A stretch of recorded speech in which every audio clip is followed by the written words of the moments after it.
Council of Governors for Humber Teaching NHS Foundation Trust. Welcome to everybody this afternoon and anybody who's watching. I'm Caroline Flint, the Trust Chair, and I'll start by taking some apologies for absence. We have apologies from Helena Spencer, Ruth Marsden, Soraya Hutchinson, Patrick Hargreaves, Nigel Wilkinson, Andy Barber, Jenny Bristow, who I think may be making part of the meeting later on. The other way around, sorry, Caroline. I got wrong. I can make this bit and I need to drop out. Oh, right, okay. Thanks, Jenny, thank you. Any other apologies that I've missed? No? Great. Moving on then, declarations of interest. Of course, if there's any changes to your declarations, if you can let Jenny Jones, the Trust Secretary, know, and if there's anything on the agenda that is a conflict, if you could let us know, and if you required, not be present for that item. Minutes of the meeting held on the 13th of January 2022. Are there any corrections to those minutes before we go on to matters arising? No, I can't see any hands up there. Thank you very much. Any matters arising on the minutes or the action log? Tim. Para 622 near the end, page 7 on the paper version. At the last meeting, I asked about staffing in CAMHS and PICU teams. A consultant had been recruited in CAMHS on a permanent basis, etc. Could we just have an update? Has the consultant started and is everything okay with the staffing in CAMHS and PICU? Okay. Lynn or Michelle, would you like to take that for me, please? Lynn, would you like to pick that up? The CAMHS consultant has started. Lynn will give you a bit more detail. Thanks, Lynn. Yes, absolutely. He has started, which is great. Also, we have opened the PICU beds. We've increased the staffing in relation to that. So we're well staffed at the moment. So there has been progress. Great, thanks. Good to hear. Thanks for that question, Tim. Any other matters arising? Yeah, the performance update, it would clarified that the IAPT notifications would be East Riding, but again this time they've just been put as IAPT again in this quarter's sort of information. For example, on the integrated board report it just says IAPT, it doesn't say East Riding IAPT, and it did say it would be changed. Okay. So that was point 2 or 0822A. Right, okay. Lynn, do you want to pick that up again, Lynn? Not me too, Michelle. It's just my mistake, Craig. I should have changed. Yeah, I should have changed the narrative, and I didn't. No, Craig, it's okay. so I'm just proving that I read everything. Yeah, I'm glad you do, Craig. But I've wrote it down for next time. No problem. Promise. I just thought I'd pick it up again. Thank you. Sorry, Pete. I knew you were here. I just didn't see you. Sorry. Thanks, Craig, for that question. Thanks, Pete, for picking that up as well. Any other matters arising? No? Okay. Are those received? Yes? That's fine. Moving on then, we have our patient story today, and we have Bethya with us, Bethya Dennis. Hello, Bethya, welcome. And some of you may be aware about the work of the Humber Youth Action Group, and we're going to learn more about what's been happening there. And Bethya, you're going to introduce, but we've got a video, I understand. Yeah. Let's hope the technology works. I'm keeping my fingers crossed for that. And then after that, I understand you're going to say, be able to take some questions from people as well. Yes, that's no problem. Brilliant. Thank you very much. So over to you, Bethya. Hi everyone, it's lovely for you to be able to meet you all today. So my name is Bethya Dennis. I've worked in the Trust for quite a while. So my background is that I am a paediatric nurse. I've worked within the ISPN service, the Integrated Specialist Public Health Nursing Service for the Trust for the last 8 years.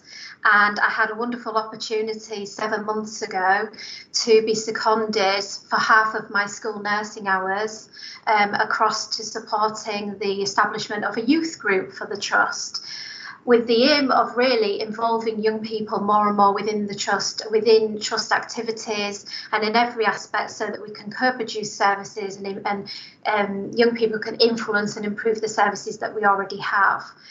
So that's just a little bit to sort of give you an indication of how it started. And I am now actually completing full-time hours in the last month, and I will be for the next year, which is really exciting. So I have got a video that's been produced, not by myself, but by the young people as well, as who are part of the Humber Youth Action Group. So if you don't mind, I'm going to show you that just so you can get an idea of what kind of things we've been doing and how the young people feel about being part of this group. So fingers crossed the technology works okay. It won't be a moment. And I'll just share.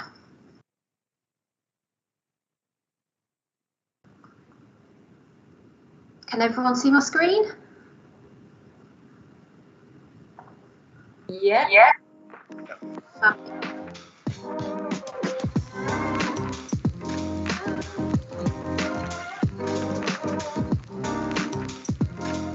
The Humber Youth Action Group is an opportunity for young people aged 11 to 25 in Hull and East Riding to come together to shape and improve trust services.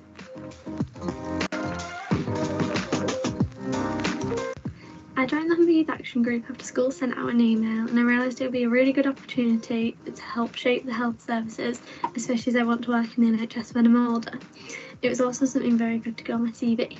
I'm really enjoying being a part of this group because I'm learning a lot about the NHS and young people. I love how I've been given a platform to voice my opinions and know that I'm contributing to a great cause. I'm super excited to see how we'll develop in the future and the opportunities that will come from this. I've had so many good opportunities, such as a mental health workshop and a health monitoring app focus group that I was told about that I wouldn't know about before. Joining the Humber Youth Action Group gives young people a real opportunity to make a difference, but it also gives them an opportunity to develop their own confidence and skills and to gain knowledge about how an NHS organisation functions. So it really increases young people's confidence, work experience, and it's something that they can put on their CV for the future. So I just think it's really rewarding for them, but it also benefits us as an organisation in improving services for young people.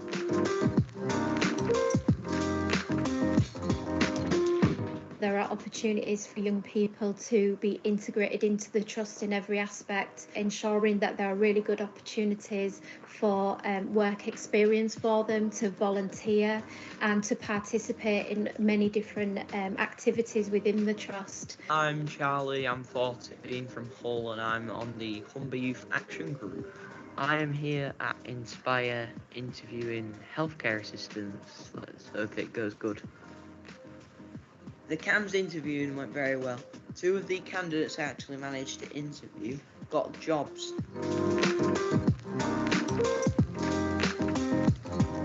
I think it's just going to go from strength to strength. My goal is to make sure that the group really reflects the diverse community that we live within. On a personal note, I'm really enjoying being able to support young people within the group.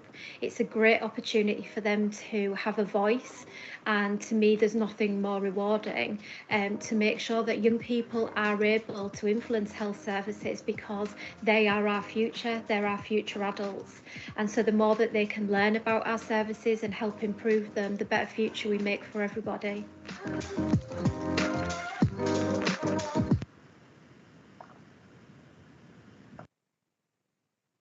Was everybody able to hear that okay? Fabulous. Yes. Yeah, that was great, Bethia. Did you want to add anything more before? I'm sure there'll be lots of interesting questions about the work on the group and how it's going. But just maybe I could just ask, where is that video being shared so others are aware of it, Bethia? Originally it was produced for the Humber co-production meeting, and so some of the young people can feel a little bit shy, so they've allowed me to share it a little bit wider, but they don't really want it to go public at the moment.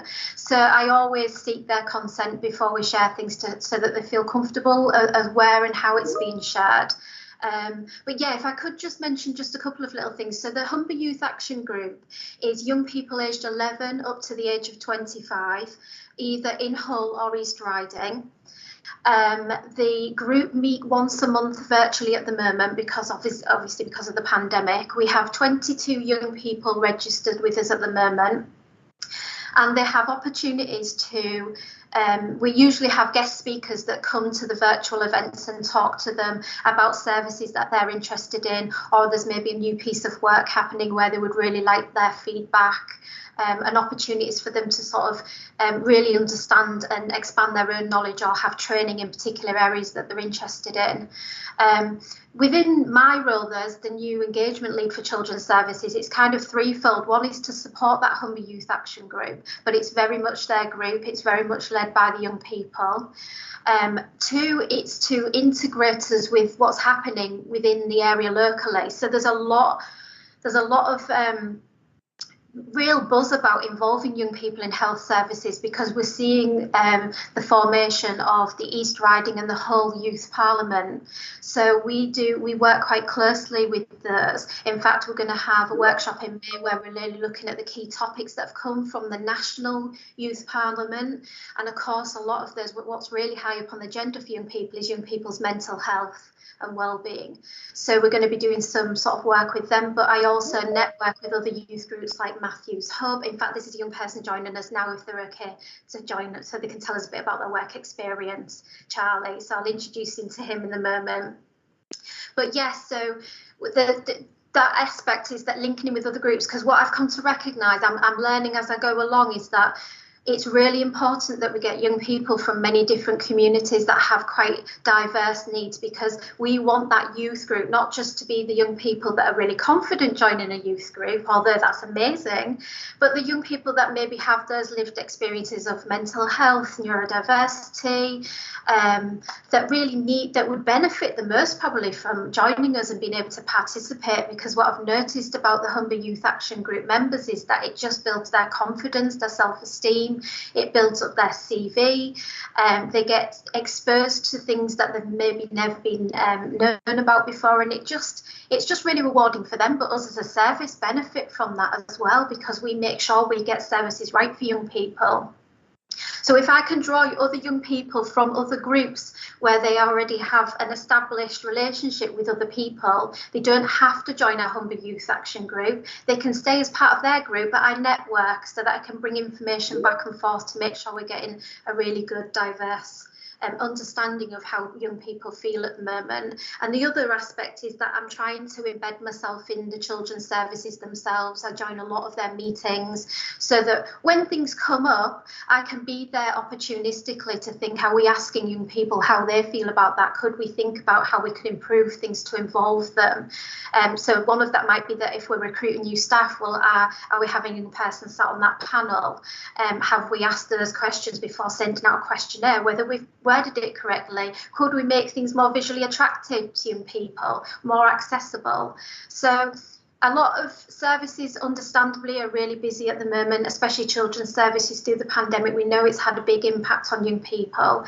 And when we think about co-production and participation, that can feel quite overwhelming for practitioners, thinking of setting up focus groups and things like that. What I feel I've been able to do is take that pressure off practitioners and let them know that I'm there to support. We've got a ready-made youth group they can bring things to. I'm helping to set up tools to be able to interact with young people in a safe way, so that I'm going through all those processes so they don't have to, and so that we can actually share some really good practice of engaging young people across all the different services. So I feel it's really rewarding. I'm really enjoying it. Charlie's joined us just to tell us a little bit. I helped to arrange work experience for Charlie because he's a really active member of our Humber Youth Action Group. He's amazing. He's been a part of quite a few interview panels. He's 14 and he lives in the Hull area, and he really wanted to gain more understanding about our trust, so he asked to be part of work experience last week with us. He spent time with the health trainers, with the estates and the SMASH team. So if Charlie, if you're there, would you feel comfortable just sort of popping your video on and just telling us a little bit about how your week went? Hopefully he's there. I saw him join. Are you there, Charlie? Yeah, I'm here. Hello. Fantastic. Hiya. Hi, Charlie. So yeah, I was at work experience last week. It was scary, but I did enjoy it. The people were really nice. I learned quite a lot, so I really enjoyed it. Do you mind telling us a little bit, because you sent me a lovely letter afterwards to say how much you'd enjoyed it and that you'd learned quite a lot about our trust, but also there was particular aspects that you really enjoyed. So you were talking about the fishermen. Do you mind telling them a little bit about that? Yes, so I was on the first day. I was up at Whitby, so that was a long drive. But we were helping the fishermen with their like high blood pressures and like their BMI. So that was really interesting. There was about 2 people who needed to get checked up on because they were one had a really high BMI, they were obese, and one had a really high blood pressure. So we helped set machines, and we gave them advice, and there was you just got to see different people, and people who had been there last time as well improve, which is a really good thing to see. I think I can't remember the name who I was with, but yeah. And then you spent a bit of time with the Smash team, didn't you? Yeah. And I think you quite enjoyed that with Dan. Yeah, I was at Beverley for 2 days with Dan. I created a leaflet which is for transition between year 6 and year 7, because that's a stressful time for some people. We did that on Canva, and in the first day we asked some questions in a meeting for the CPWP. So yes, it was good. I enjoyed it. Do you think you learned any new skills, or just being part of the Humber Youth Action Group as a wider thing? Do you feel like you're learning any new skills, or that you've learned a lot about the NHS and how organisations work? Yeah, I have. I've learned about different people's mental health and how they cope. And even when it was just little things like Canva, which we do sometimes, I actually managed to use them skills and create this nice leaflet that can be used across different schools for people who are struggling. I think, I've learned quite a lot, and I think it's just valuable to learn, because I think that'll definitely pay off eventually in the future. Thanks, Charlie. We did not practice that. I didn't know. I asked Charlie to join, but you told me 1 minute before that it was coming. So thank you so much, Charlie. No really problem. Appreciate that. Do you mind if people just ask myself and you maybe a few questions now? Yeah. Thank you. Thanks, Bethany. Thanks, Charlie. It's really good to hear you're getting a really nice flavour of different parts of the organisation. How did you find the interviewing? How did you find being on an interview panel? Well, I have interviewed for people before, so I did interview for Smash when I was younger, and I did a bit of interviewing in the past for so it was nice, but at the same time it is always stressful knowing that these questions is going to be people just watching you ask these questions. It is a bit weird, but I did enjoy it, and I did get some good answers. Excellent. I'm gonna. There's a number of people who've been sort of showing their sort of support through the little emoji claps on the things. And now, who would like to ask a question? I've got Sharon first. Sharon. Yeah. Hi, Charlie. You all right? Yeah, you. Yeah, I'm good. I just wanted to ask you, I used to be a teacher before I started at the Humber Trust. Right. So what I wanted to ask you is, when a lot of the students that I used to have did work experience, it tended to be the same types of things, going and working in a shop and those type of things. But the experience you had was so wide, and there's not a lot of people that would do the types of things that you did. I just wondered what kind of response you got from some of your friends and your peers about the experiences that you had, and what kind of interest there was from them in what you were doing. So some of my friends are actually really interested. They thought it was really cool that I managed to get that really good placement. Some of my friends didn't batter an eyelid, because I think they thought, oh, that doesn't sound interesting, just working in the mental health and stuff. And some friends did show that they cared, and I think a couple of them were a bit jealous, because I know 2 of my friends went to an army barracks and they did not enjoy it. They hated it. But I think loads of people did really care that this placement, I got a really good placement. And I think because we have a second one in year 11, I think more people are going to more care for like the work experience and try and get better placements. So I think some people will try and get into the mental health bit after everything I've told them about it. So yeah. Thank you. Thanks, Sharon. Thanks, Charlie. I've got Tom. Hi, Charlie. Really well done. Just want to say, what benefits do you think it's brought yourself, Charlie, in getting involved the way you do with the trust activities like the action group and Bethya's work and things like that? So some of the actual benefits I've got is like what I'm interested in when I'm older. So the Wednesday and Thursday, I really enjoyed it, and I was really interested. So I think that's kind of told me what I kind of want to do.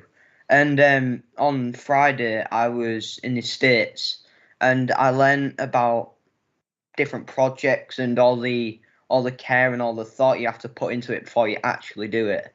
And so I learned about that, which was interesting as well.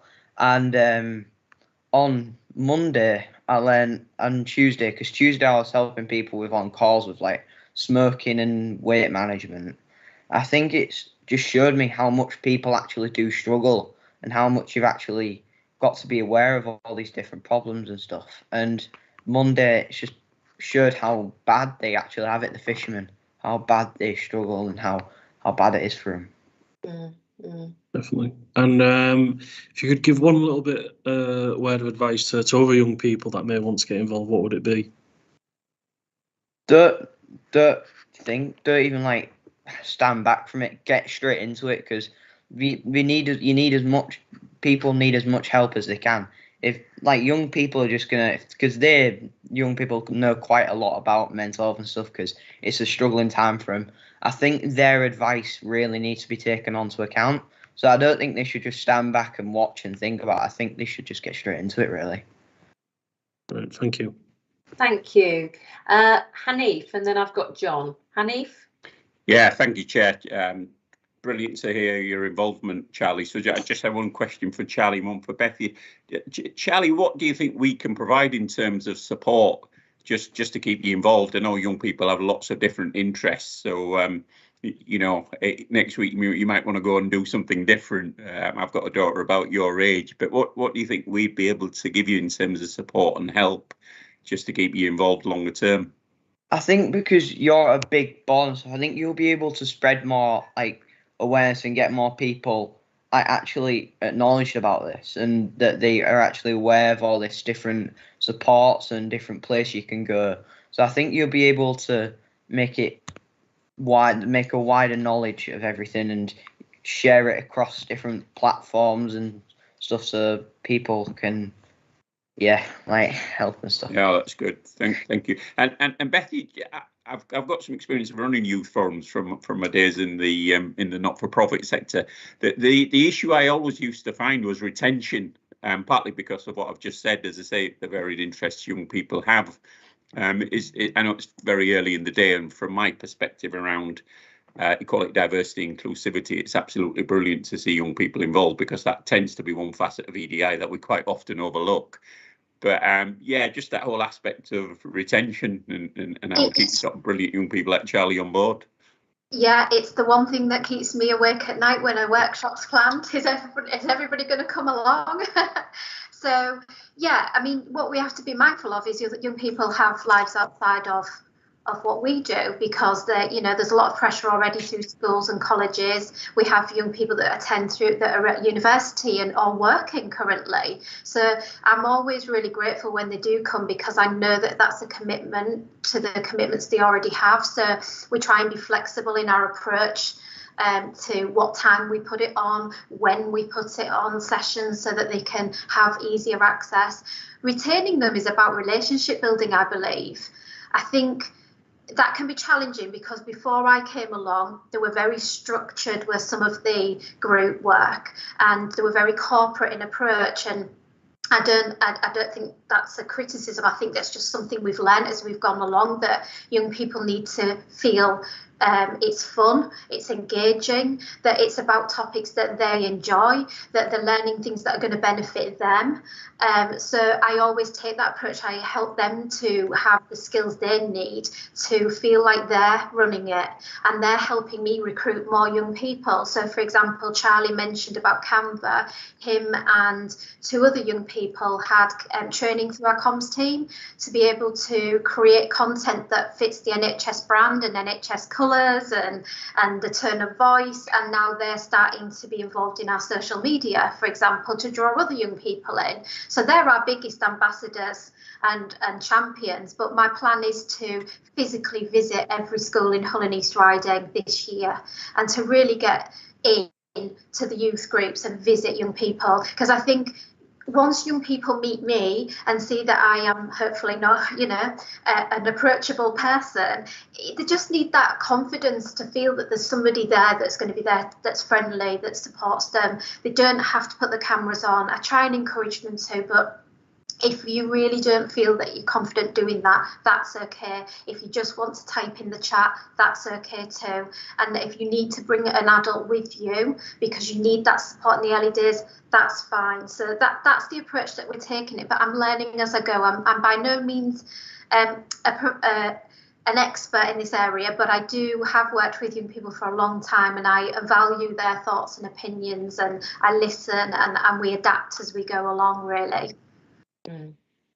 Thanks, Hanny. John? Now then, Charlie, just a quickie. And first of all, I've got to say it's great to see somebody as young as you knowing what he wants and going for it. And I'll tell you now, man, the thing is that you're in front of a lot of your mates by getting the experience now, and also take the opportunity to network within this organisation to help your career further on. The question is, the fisherman, did you find that you had to develop your diplomacy skills when you had to tell them cut down on smoking and cut down on fish and chips? Yeah, so one person we did actually speak to didn't really want to take on the advice. It was the first one. They didn't want to take on anything. They just said, oh yeah, we'll deal with it ourselves. And I think that kind of just told me that, okay, so if they don't want to listen, we need to take on a different approach. So for the other ones, we took on this different approach and it worked. So I think it was the second one after who had the high blood pressure. We told them in a different way, and they said, oh, right then, yeah. So I think it was because for this third one we actually interviewed who had the high blood pressure, I tried to spook them a bit and tell them that if they don't do something about it, this is what's going to happen. And that just completely worked. And they said, all right, I'm getting down straight. I'm going straight down there. I'm going to talk about it. So I think, yeah, you did have to develop this new set of skills and this new different advice. So, yeah. Well, that's it, Charlie. You've got 2 hurdles to jump. First of all is diplomacy, but then you don't want a 50-year-old guy don't want a 14-year-old lad telling him what to do. Oh, so yeah. It sounds like you've done really well. You've jumped both of them. Well done. Thank you. Thanks, John. Michelle. Afternoon, Charlie. Michelle Mann, Chief Exec, and it's great. And thanks to Bethia as well. Thanks for the whole service. I mean, it's great. I've been dipping in and out of it as it's been developing. But I just want to say I could listen to you all afternoon, and I think, no disrespect to our learned colleagues and our agenda, I think it would be a lot better to spend the rest of the afternoon chatting to you and learning and sharing your experiences across. To be fair, but I'll leave that one hanging for the chair. But that's no disrespect to my colleagues. But no, seriously, just have a look in the chat box before you go, because I think you've had about 6 offers of jobs already. So I've already got the team fighting over you now. So but no, seriously, the work. I mean, it's so important that we have involvement from young people within the organisation, and especially things like interviews and all the other things that you've spoken about this afternoon. So please carry on with that, but also don't take too much on either. Do ask that do make sure that we're giving you that right support as well, because we've got to look after you, because we want you to come and work for us. We've already got 7 or 8 job offers on the go. So So, you know, so do look after yourself, but thank you sincerely for what you're doing, and it's great. And I hope you stay around this afternoon, and do ask some questions, please, if you do stay around, because it'll be really interesting to know what you think about the meeting. But I'm not putting you on the spot, but thank you both particularly, but great. And please keep in touch with us, because there's lots of potential there. Just even whether it's the last bit that you've been talking about changing people's behaviour, making a difference, whether it's going into estates or whether it's going into HR, you've got one of those as well. And please keep in touch with us and make sure that we're going to look after you as well for the work that you've been doing. But fantastic, thank you. I could go on, but I'll be quiet. If you don't mind me mentioning, Charlie did show an interest in joining the governors at some point, which is why I said it would be a really good experience for him to come along and actually, because, you know, when you hear that, it's just understanding what that involves. So just joining this today gives him a really good understanding of how important it is that we come together and have these conversations. But yeah, I'll stop talking to you now. Anybody else? Anybody else? I can't see any other hands up. I mean, I think it's been great, and I don't, you know, I'm not going to repeat what everybody said. Bethia, thank you very much. It's really pleasing for me to get this opportunity today to get an update on the group, because I think I went to one of the early meetings. I think there was a communications workshop that I attended, and I think Michelle did as well. So it's really interesting to hear. I really hear what you're saying about you've got to make it, informative, but you've got to make it fun, you know, because young people got so many other things going on, and, you know, I'm sure Charlie with school and everything else, you know, you've got your time's precious, and I think people have got to feel that it's fun as well as, you know, making a difference. It's been great to hear from you, Charlie, today, and thanks to yourself. And please pass on, Bethany, our thanks to the other young people who helped put that video together. It's really great.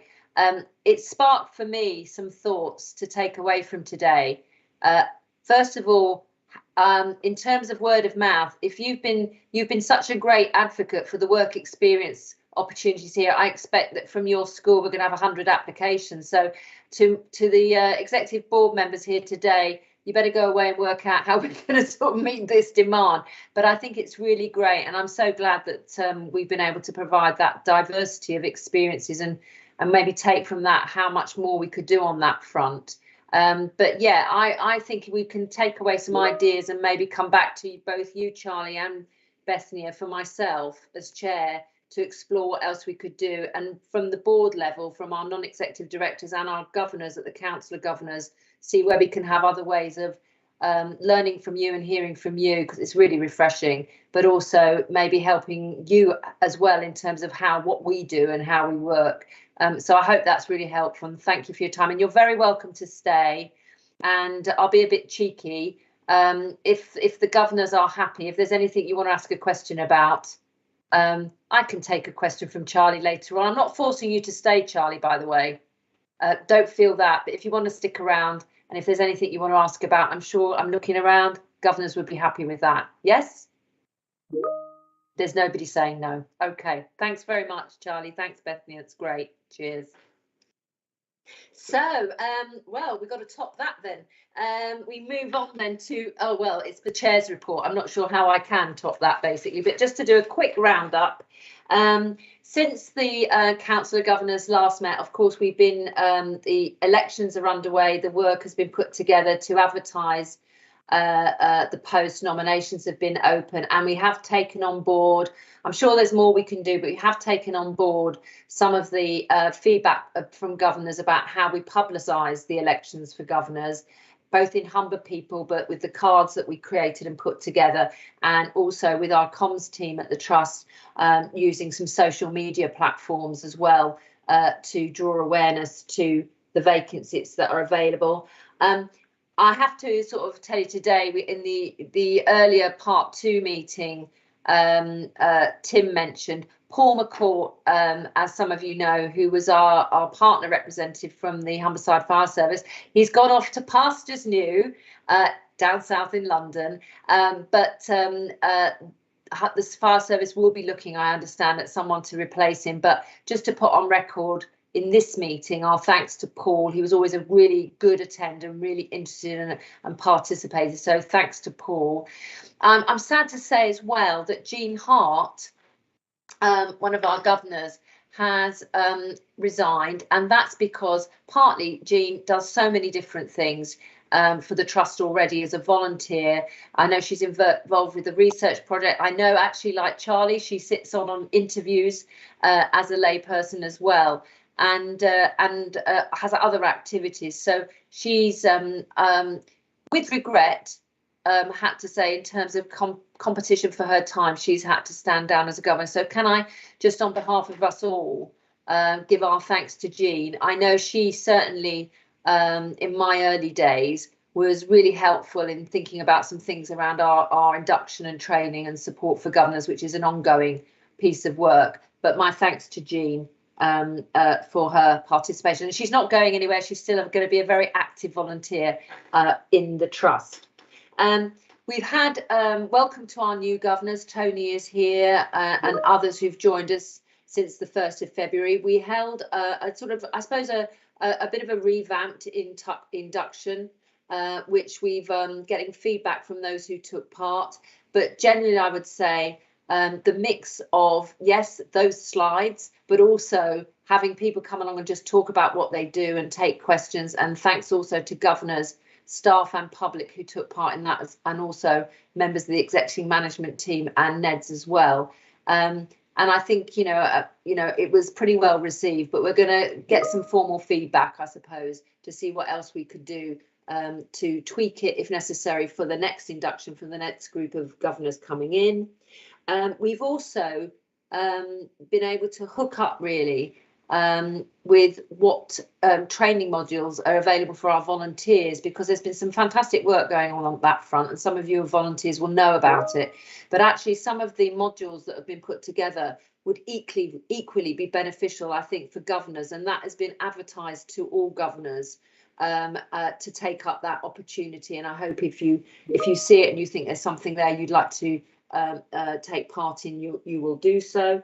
We have a governor working group that is meeting shortly, again looking at some of the issues around for support for governors, and the governor development session coming up, I should say, is going to be on the risk assessment, which is something that governors asked for and will be happening on the 26th of April. NED recruitment, thanks to Sue and John for being part of that process. The stakeholder panels are next Tuesday on the 19th, and the interviews will be taking place on the 21st. So that's a bit of a quick roundup from me on some of the activities that have been happening for governors since you last met in January. Any questions? No? Okay, thank you very much. And we'll go on to Michelle and the Chief Exec's report. Michelle. Yeah, good afternoon, everybody. Thank you for that. I sort of take it that people have actually read the report. As always, I'll pick a couple of things out. We've got Lynn with us, so I'll leave Lynn just to go over obviously the COVID detail and the operational pressures, because the system is exceptionally hot at the moment. But just a couple of things just to raise. Obviously, I continue that visibility across the organisation. I was having to do, obviously, I've continued to do face-to-face throughout, but I'm doing a bit more of that now, but I'm still doing the team meetings as well across the organisation, and the feedback in relationship to that is positive. And I'll continue to do the Meet Myself sessions online. Before COVID, I did them in person around the patch, but we're getting more attendance online, so I'll continue to do that. It's fantastic news that Mandy Dawley, who was a previous governor, has actually got another award, which is well deserved. This time, the National Heads of Patient Experience Award. This is voted by her peers. So it's always fantastic, but it's really good to see that Mandy, for her enormous amount of work and contribution, has been rewarded for that and acknowledged, which is fantastic. So I'm sure you'll send your congratulations to Mandy. Lots of executive appointments now have been concluded in the Integrated Care Board. The ones that are attached in your paper. So the shadow board meetings have now commenced, and they'll be monthly in shadow form until July, when it will become a statutory organisation, subject obviously to the legislation. There's a little bit of national news in the paper, and there's obviously all the directors' reports. I just want to pick up about lateral flow tests and staff, because there's been a lot of conversation about lateral flow tests. Lateral flow tests are not needed visitors. So obviously we will tell visitors and have conversations with visitors in relationship to COVID, because there's a lot of it about at the moment, 1 in 12. But obviously we don't want them to come into our units if they've got symptomatology. Lateral flow tests are still required for staff twice a week, and staff can get free lateral flow tests via the government portal for NHS staff. So we've sent that information out, and we are requesting that staff record it onto the portal, their test results twice a week. We've had a lot of conversation at the executive management team around staff health and wellbeing, and there is a bit in the paper on that, but more about the hardship and the inflation, etc. at the moment that everybody's feeling, especially in relationship to mileage. So we've done some mileage rates and gone over the cap, about 46p. Pete and Lynn are on the call, they can give you more detail on that. But we've also taken the decision with our hard to reach bands, band 5 nurses, and this is a national issue. It's not just a Humber issue. We do actually quite well, but it's a national issue to do a golden hello of up to £3,000 and a retention payment of £1,000 to all our current staff. Nursing staff. Now that doesn't mean that we don't value all our other staff. All our other staff are fantastic and do a great job, and we continue to value those in the way that we have been doing, with obviously relative payments in relationship to toll roads, extra annual leave. We're giving out thank yous, access to training, development sessions, etc. So we'll continue all that, but these are our really hard to reach and difficult posts, and obviously are directly affecting, could directly affect patient care. And this week alone, we've just put an extra £5 in everybody's salary just to say thank you, just for an Easter egg. It's £7.50 because we pay the tax on it as well, so it's a small token. We did deliver Easter eggs, so I thank Sharon and the team for that, but it was such a big task last year, and some folk got them and a couple didn't, so we've put that into each just to say thank you. I'll ask Lynn to touch a bit about the Neurodiversity Service, because that's a great development as well. There's the patient safety strategy mentioned, which is in the report, and the development of our quality accounts, which has just started and which is ongoing. I'll also mention the Hypertension Scheme. We've got Steve on the call today, but this is about where we have applications from our staff with hypertension in the organisation that we want to just give extra support to, nurture them with mentorship, development packages, etc. And that's been really well supported this year. So I thank our colleagues in HR and operations and others for doing that. I'm still the breastfeeding guardian, and we've just put in our submission for accreditation for gold level, which will be a re-accreditation because we've got cold, but there's lots of work in relationship to that, and that's especially important during the pandemic as well. There's also the updated Health Stars report and communication in there as well. Lots happening in relation to the comms front, as you will see. Lots of positive media out there, and we've commented on that, and lots of work in relationship to our charity.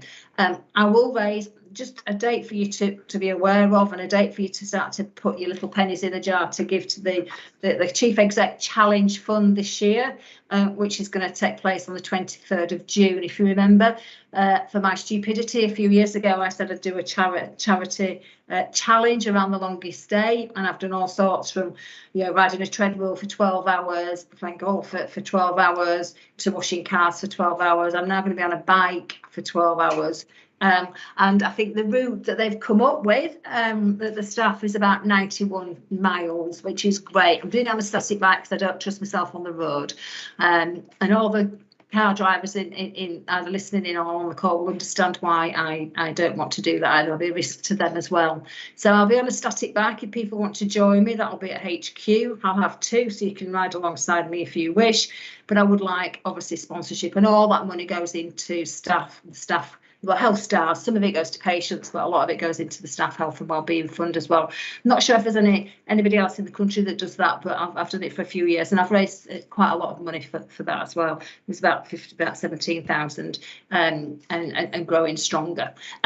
I know that was a whistle-stop tour, but we've got a lot to get through, so I'm going to pause there. You'll be very grateful. Just hand over to Lynn first, if I can, just to go through a bit more detail of the operational pressures, because, as I say, the system is under enormous pressure.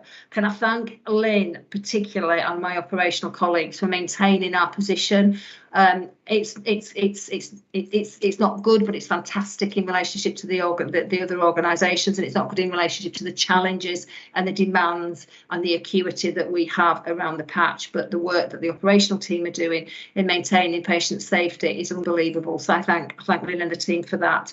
But I'll pass over to Lynn just for a bit more on that, and then we'll pass over to any questions, Chair. Thank you. Thanks, Michelle. Yes, and just on the report that you've received then, obviously that was the March report, so which was both COVID and winter. Now, officially, we've left winter behind, but it's not feeling like that at all in the system at the minute. It's feeling very much like those types of pressures, unfortunately, are still with us. So just to touch on our position first, and as Michelle says, I'll touch on the system-wide position. So obviously you'll all know that unfortunately COVID infection rates are still very high at the moment. So that is leading still to some increased staff absence for us. So it has increased a bit actually since that report in March over recent weeks. So we've got around sort of 80 to 80-ish sort of staff on average sort of absent at the moment. It varies a little bit from day to day. So obviously that's putting some pressure on our services, but we are managing that as it stands at the moment. So we're not in business continuity across any of our services at the moment. We have got a fluctuating position around the number of COVID positive patients in our mental health beds and across the service areas indeed. So we've got 7 patients in variety of beds at the moment, mental health community and at Granville Court. We have remained over recent weeks at that operational escalation level of OPAL 3. So the highest level obviously is OPAL 4. I've reported that previously here. So there are pressures undoubtedly, both in terms of demand, staff related absences through sort of COVID and non-COVID related absence, and indeed in some areas a higher level of acuity across some of our patient groups as well.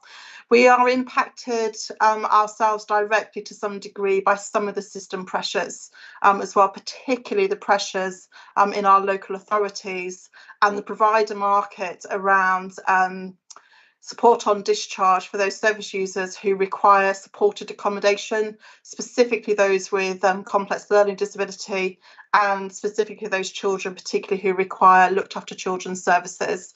And that's because the market for those services has really deteriorated over the last couple of years for a variety of different reasons. And the local authorities are really stretched in terms of staffing for a variety of reasons as well. However, the system pressures, as Michelle says, so our acute hospital colleagues have been at that sort of OPAL 4 position. That's actually right across our ICS area. They might drop to OPAL 3 for a day or two, but it's very quickly that those escalation pressures are rising again. And that's for a variety of different reasons. So they are also struggling with the outflow of patients, discharging patients from their beds. Those numbers are pretty sort of high and pretty static at the moment. So again, lots of work taking place across the system around what we can do collectively to support that, but again impacted by the local authority position particularly. Obviously care homes have been closing beds due to COVID infection reasons as well, so that's depleted the position further in terms of maintaining good flow out of hospitals. Ambulance services, unfortunately, are particularly impacted at the moment. So our EDs, emergency departments across the acute care system are very busy at the moment. They also are depleted of staffing, which is lower than they would want it to be. So it means that ambulances are being held up at EDs whilst they're waiting to flow the patients through the departments. That has impacted on their response times to calls, unfortunately, at the moment. So lots of system escalation taking place to look at that position and try to improve it, because obviously that's a quality and safety issue, particularly for patients who are waiting longer for ambulances, I think, quite frankly, than anybody would want them to be doing at the moment. I've touched on the pressures around local authorities as well. There also are some pressures in primary care. So if you look across the system at the moment, sort of the whole of the sort of pathways are impacted to some degree. However, there is lots of system working, collaborative working taking place across system partners. We're very focused on that operationally at the moment. The good thing is I think we are actually managing to contain our own pressures us pretty well, actually, given that sort of system position as it stands at the moment. But again, really focused on our patients who are delayed in terms of their discharges. I've mentioned in the report, and it's an ongoing position, infection control requirements are still very much in place. Michelle's already mentioned that our staff are still able to test twice a week, which is good news, but there have been some sort of rapidly changing aspects to infection control as well. So we're just making sure that we're reflecting those back in our guidance to our staff where we need to. Our focus obviously is still very much on staff health and well-being, and we haven't taken the foot off the pedal, I can assure you, at all. Our staff are still pretty tired and feeling some of those pressures, so it's really important that we keep on with that agenda. So I'm happy to pause there, hopefully Caroline, pick up any questions on the COVID position particularly, and then come back to the neurodiversity new service, if that's okay. Okay, any particular questions or comments on the COVID situation there? Nope. Nope. Lynn, do you want to? I can't. No. Oh, I can. Jackie. Yeah, sorry, I was going to pick this up later, but I think looking at the integrated board report, but I think it's all linked. When we look at things like delayed discharge or delayed transfer rates, which there's been some improvement in, but it's still an issue, or where we look at waiting lists, all of this impacts on it, doesn't it? Impacts on the experience of people getting a service and getting to treatment if they need it. And we did have a discussion in the pre-governor meeting about some anecdotal evidence and some experience people have had with accessing the trust through the crisis service or the rapid response team. And I know from the ICS that there's been commissioning, hasn't there, of Mind have worked together with the trust to develop this crisis and advice line, because of course what happens is a lot of people come forward who perhaps they need something else, and there can be some other interventions to try and prevent that pressure on the service. And we just wondered how we as governors can understand that, you know, what sort of governance there is of that, because you're working as a system, but we're looking at the data from the trust, if that makes sense. It's a bit of a difficult question for you, Lynn, but I wondered if you could help us at all with that. I guess what you've encapsulated there, Jackie, is, you know, the key focus of, you know, my operational priorities at this point in time. You know, we all want the same thing, don't we? Which is our service users, our patients, to be able to access our service in a timely way, to get the support and treatment that they're required as quickly as possible, and then quite frankly move through our services because they've received what they needed and we can move them out again as well. So yes, I think the answer to your question, you know, for some straightforward and for some complex reasons, our services are impacted by that overall system position as well. So some of our services we weren't able to deliver as we want to. So memory assessment services, for example, they're still impacted in terms of waiting times, because part of the diagnostic pathway is some diagnosis through the acute hospitals. So we're working on that at the moment, but obviously that's an example where, you know, we'll do our best to work around that, but we do need to access some of the imaging services. So, you know, so yes, it's a complex situation. Just to come back on the access through the crisis telephone support, 24/7 access, we monitor that very closely, Jackie, and actually we've seen nothing really but improvement. There was a little bit of a pressure probably in early January where Holland East Riding Mind had some vacancies in their service, but those vacancies have been recruited to now. I can actually see a live dashboard of all of the telephone contacts as it's happening at the minute. We monitor it very closely. What we have seen actually is those service users, as you quite rightly say, a lot of those folk actually don't need a crisis, a secondary care crisis response. They do need support, undoubtedly. So what we have seen is that benefit, which we expected to, that those service users that do need to access our secondary crisis support are getting to that service much quicker. So, and what we're also seeing is those service users that are presenting in their GP practices, because that's a dedicated separate telephone line now, are also getting responded to much quicker. So the East Riding Hull line as well does also have a callback service. So when lines are busy, if a patient per person leaves their contact details, they will be called back.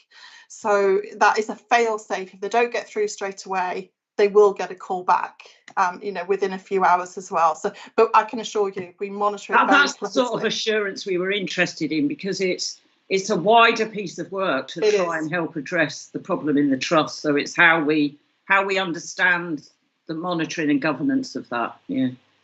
Thank you. Thanks, Lynn. Thanks for the question, Jackie. Tim, you're on mute. I think it would be remiss of us if we didn't express our thanks to the executive and the staff. The pressure has been relentless now for a couple of years, and yet we've been made aware that the trust has been shown to be nationally one of the most improved trusts doing this sort of work in the last year. So I think that message needs to go back to the staff, that I think we appreciate the pressure that the team has been under, and also the rest of the staff. And I don't know when that pressure, none of us know when that pressure is going to be downgraded. So that I'd like to come back to Lynn when she's done her bit about neurodiversity. Thanks. Thanks, Tim, for that. I will feed that back. That is appreciated. So thank you.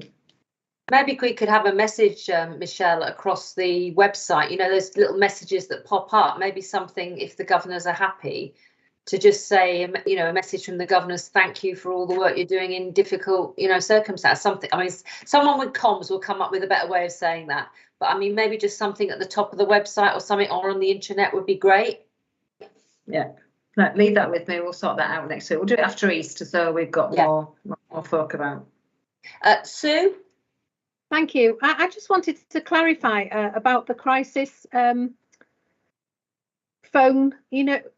Is that for everybody who's either accessed the services before or just feels that they need to access now?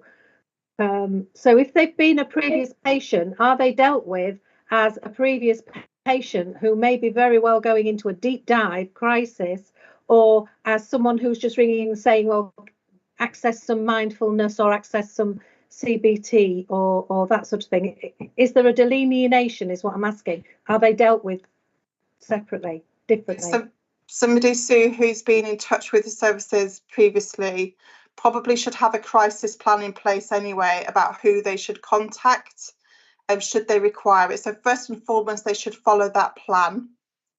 If they choose not to or don't have one because it's a long while since they were in touch with services, then they should call the 24/7 Hull and East Riding Mind call. But they work to our guidance. So if it is somebody who's been in receipt of services before, then they can obviously sort of put them directly in touch with the crisis team, or indeed the community mental health team, whatever is the right route for that particular individual at that point.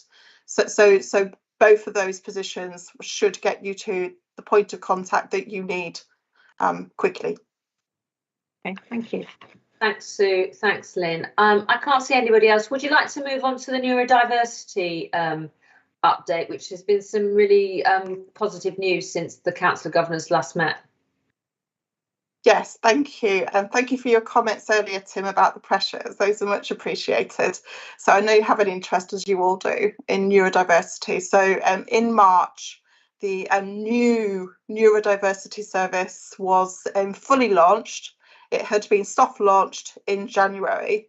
So the purpose of this service, it's across Hull and East Riding, is to really work with both children and young people with neurodiversity, with ASD and ADHD, and indeed some degree of learning disabilities if necessary as well, and to really provide support earlier So it's not just focused on diagnoses, which is what our services have been previously commissioned only to do, but really to support families and young people as soon as we receive a referral. And we, as a trust, are leading that new service, but we're also working very closely with our partners in education, in local authorities, particularly as well, so that we do provide an integrated, which is why it's sort of called a new front door to services, because listening obviously to children and families' experience of accessing services, it's been very fragmented in the past. We've been bowled over, quite frankly, with the response we've had so far to that service. It is still bedding in and it will improve as it goes forward, but the early signs of that are really positive, which is great to see. And I know we're coming back to a governor session anytime soon, and we'll talk in a bit more detail around that when we visit too. So ultimately our expectation is that it will have a transformational impact on waiting times going forward. However, we still have waiting times, as you know from the reports that you've seen. So whilst the new front door is active and developing, we're also continuing with our waiting times initiatives until those waiting times are dealt with. Thanks, Lynn. Tim, I'll come back to you. You had your hand up before, Tim. Tim, you're on mute. No, I'm fine, thanks. Thank you for that, Lynn. First of all, a piece of information. I should have probably remembered it. It's probably in a document that I've read. Are there two teams, Hull and East Riding, or is it one combined team covering both Hull and East Riding? That's the first thing. It's one team. One team, great. So the figures that we will get eventually will be Hull and East Riding, and not, as we know, that with the waiting times, there's the two teams and we've got different responses to them. What I'm interested in, I suppose, is the new scheme where the discussion will take place within 4 weeks of the person being referred and the request for support. And I mean, I heard you saying earlier in relation to the other aspect, you are monitoring very closely about the crisis service and the calls and so on. This clearly is going to need to be closely monitored as well as to whether that 4 weeks is being kept to. And I don't know, I mean, the board will want to know that, I'm sure, and thereafter the governors.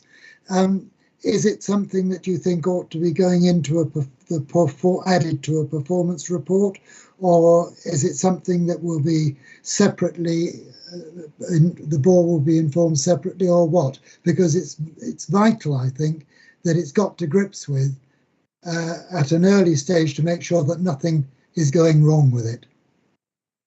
Yeah, obviously, correctly as you say, Tim, we are monitoring it, so we will have the data in relation to that, as we do across the access times to all of our services. So we will be monitoring that very closely. So I think it's right and proper that it's the over 52-week waits that are our key focus at the moment, and they are in the board report. We are reviewing that at the moment, so I'll take that back to my executive management team colleagues in terms of, but and sure, when we come to the next governor session, I'll tell you more detail. Very happy to, Tim, about where we are with the wait times. Yeah, I think it's certainly this discussion to take place within 4 weeks is a fairly critical one, and that's one of the major differences between what was happening before and what's going to be happening in future. So I'd be very interested to know later about that. Thanks. Brilliant. Thanks, Tim. Thanks, Lynn. Are there any other questions to Lynn, or for that matter, Michelle, on this report in its entirety? No? Thanks very much, Michelle. Thanks very much, Lynn. We move on then to item 8, which is the Council of Governors Effectiveness Review in terms of reference. I think the paper is pretty straightforward. I have seen a typo, I have to say. On the page 2 of the report, it actually has Sue down as the lead governor from the 1st of February 2022, when it is in fact Doth. So Jenny has been alerted to that, so that will obviously be changed and be reflected in the minutes. I mean, there's nothing that really stands out. I think we've got all the details in there about participation. There's no changes. I just point out that it just missed off one of my attendances. That was all. I did attend on the 13th of January. Yeah, we'll add that in, Craig. Are there any other changes to it where people were present, or have you been put down as present and you actually weren't there, but you might not want to say that? But anything else? Thanks, Craig. So we'll make those amendments to the report, and if people are happy, I seek approval of everyone here, but because we're down on public governors, we'll email those to get their approval, just to tie that all together for the proper way to seek assurance. So everyone in favour? Yes, thank you very much. We move on then to the well-led review presentation, and we're back to Michelle. Yeah, thanks everybody. I'm gonna rush this. The board actually haven't had the formal sign off of this report, so it'd be interesting to take in your comments to the board meeting next Wednesday. Though obviously the board have had sight of the overview, but certainly it's not been to a formal board meeting yet. But we thought with the time, and it'd be quite useful to come here. I'm going to use, I've got a presentation I think Katie's going to take me through, so apologies, there's a lot of slides, but I'm going to whiz through them and just concentrate on the recommendations. So Katie, if you could put the slide deck up, that'd be really helpful, thank you. So hopefully everybody can see that. Now I have asked to use this, and apologies, it's not in our format because this is in Grant Thornton's format, but it was such a good presentation. There's no point in reinventing the wheel. So hopefully people can see that. Can we start the slideshow Katie? Because we just see all the things down the side. Yeah, sorry. Anyway. Right, so everybody will be aware we've been undertaking a well-led inspection.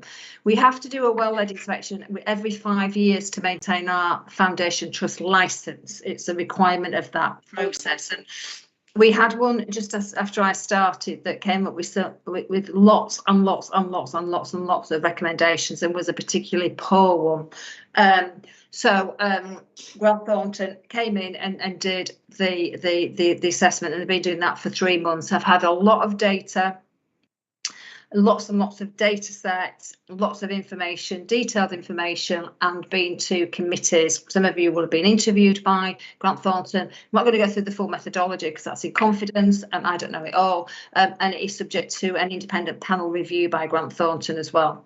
So this is the well-led framework. Again, there are several questions there. There are 8 questions that follow on from capacity, high quality sustainable care, robust systems, governance, accurate information, is it timely, is the triangulation, and have we got confidence in the teams to be able to deliver the agenda as it's set out. So they're the rough 8 questions. If we go on to the next slide, please. So then they have rating definitions. So there's green, amber red and red. We do a self-assessment to start off with, which we put ourselves within the amber green or amber red category. Green is meets or exceeds expectation. Now it's exceptionally difficult to get a green. That's what Sue would say if she was here. I'm not saying anything that she wouldn't say, who is the lead inspector, the lead director. Amber green means partly meets expectation, but is confident that the management's capacity to deliver a green performance within a reasonable time frame. Amber red means partly meets expectations, but with some concerns on capacity to deliver within a reasonable time frame, and red doesn't meet expectations. And there's evidence down the side. So obviously all this is triangulated with evidence. So to get green is exceptionally good, very rare. Usually people are in the amber green, amber red, or even red category. So what did ours turn out like? So if we go on to the next slide. This is ours. So on the 8 questions that I've just alluded to, these are what we've come out at. So question 1, is there leadership capacity and capability to deliver high quality sustainable care? amber green. Is there clear vision, credibility, strategy to deliver high quality, sustainable care to people and to deliver robust plans to deliver? Green. Question 3, is there a culture of high quality, sustainable care? Amber green. Question 4, clear responsibility roles, lines of accountability, good governance and management? Green. Question 5, are there clear, effective processes for managing risks, issues and performance? Amber green. Is there appropriate, accurate information being effectively processed, challenged and acted on? Green. Are the people who use the service, public, staff, external partners engaged and involved to support high quality, sustainable services? Green. And are there robust systems and processes for learning and continuous improvement and innovation? Green. And they do take into account stakeholder comments, so they do external interviews as well. And I am quoting Sue here, so apologies. She said it's probably the best well-led report she's presented, and she just retired from Grant Thornton, so she's done a few. So I'm going to whiz through the next slide, which take you through those Chloe's, but we will circulate the presentation later. So these are the questions of the areas of good practice that she saw, and the evidence that's given it to that amber green. So good collaboration, Ned's very strong, good relevant background, relationships between, particularly, which is really important, that triumvirate, the Q, the director of nursing and the medical director, and that visibility. So you can read the rest when I circulate it round. I'm going to come back to the recommendations, but if we go on to the next slide, there's some recommendations there which I'll come on to, and this is most of these are in train anyway, so I'll come back onto those. So if we go on to Chloe 2, so this was green, and this is about the vision. So obviously we're on with our strategy refresh, but there's lots of engagement, co-production, enabling strategies. There were lots to demonstrate. There was enabling strategies, outward facing director involvement. CCGs were very positive in their feedback in relationship to the organisation, and very, very good commentary about the lead provider arrangements. That was one of the things I asked them to look at particularly, which was around the collaborative committee and how do we got that governance between the provider side of the organisation and the lead provider. And what she said was actually that's probably an exemplar site that she'll probably use, or Grant Thornton would use for other organisations. So if we go on to the next slide, that's the recommendation there. But again, I'll come back to the recommendations. I think they're all concluded at the end. If not, we'll just flick through them at the end. So Chloe 3, if we're going to Chloe 3, Katie, please. On to the next slide, Katie. Is it me that's frozen, or is everybody else frozen? It says. Can you go to the next slide, Chloe 3, Katie? Yeah, I am on that. Chloe 3. We've got it, Michelle. Oh, have you got it right? Must be mine. Fine. Apologies. I've had some network problems, so so high culture of sustainable care, amber green. So this was about the values, behaviours and expectations of staff. Obviously mentioned Mandy's, we've already read back about Mandy's fantastic working relationship to patient and service user engagement. Obviously really looked at the freedom to speak up. There's a few recommendations about the freedom to speak up, which is fine, but absolutely looked at that in detail. Is that accessible, effective across the organisation? Absolutely, she said it was, and it is aligned to the agenda, and it's aligned to the index, so we weren't an outlier in relationship to numbers or outcomes. Good clinical supervision rates. We've got excellent clinical supervision rates. We've got really, really high and good appraisal rates, and the whole health and wellbeing in relationship to staff offer that we've related to. So if we go on to the next slide, the recommendations are there. They're in the colour coding in relationship to how whether they're amber or amber green, but again we'll come back to those in a second. Chloe 4 is about clear responsibilities and management. So that she observed really good understanding between executive directors and non-exec directors.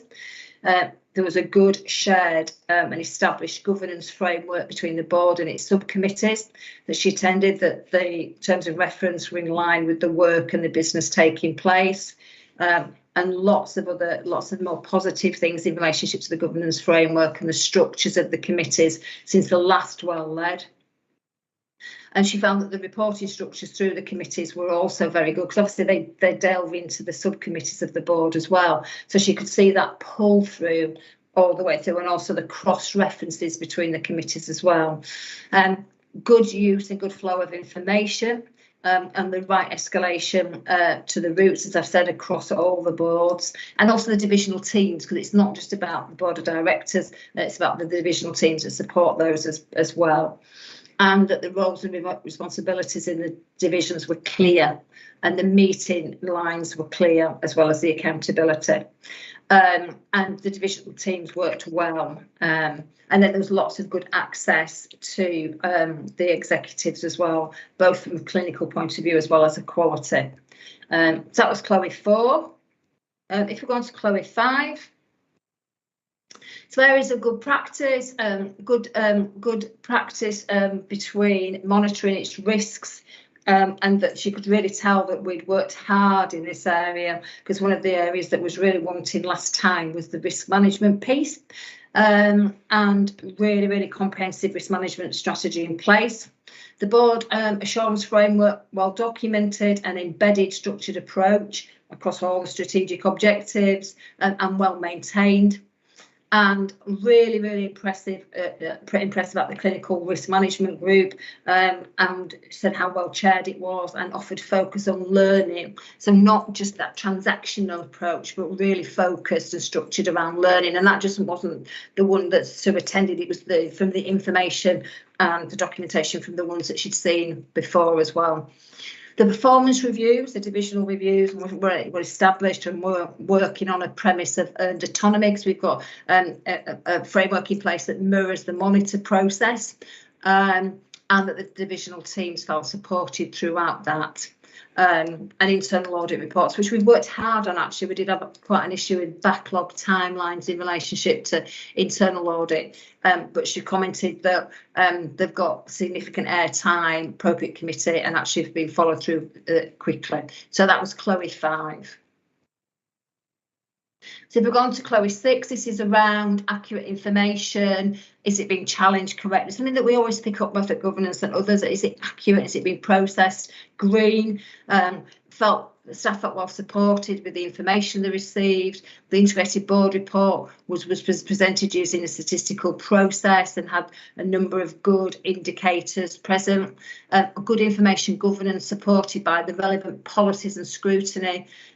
Data quality was reported to be good. Lots of external data sets in place, but we did sort that out as well. And using, as you can see, that triangulation in the reporting piece between the validity, reliability, timely, etc. And it was tested by internal audit, so obviously she picked that up as well.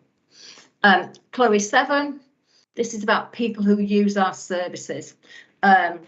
Obviously, all the work that Mandy and others do across the organisation around that honest, open approach, but that we do seek to address information by staff. Obviously, she utilised the staff survey report, mainly 2020, because we obviously hadn't had the one we've just got in that Steve's going to come on to, but she did refer to that in the final report that's just come in this week.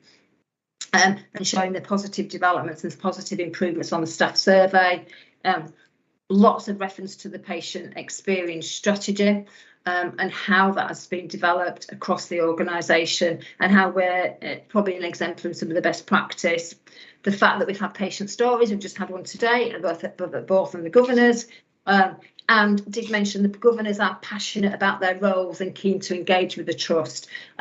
Mentioned the relationships are good between the governors and the Council of Governors, and interact with a constructive partnership, seeking effectively to work together, and also that governors, you were keen to work and further increase their involvement with visits to services, etc. once we got over the restrictions, etc. CCG were very positive about the organisation and the reputation, which is great. So if we go back to Chloe 8, strong focus on learning and improvement. This is about continuous improvement, which is our quality approach.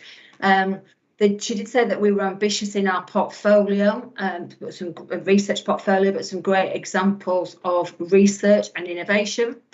We've got a good quality improvement strategy, good quick quality improvement plans at divisional level, and that we've got that interaction with the patients and service users across the improvement forums, as well as planning and project implementation.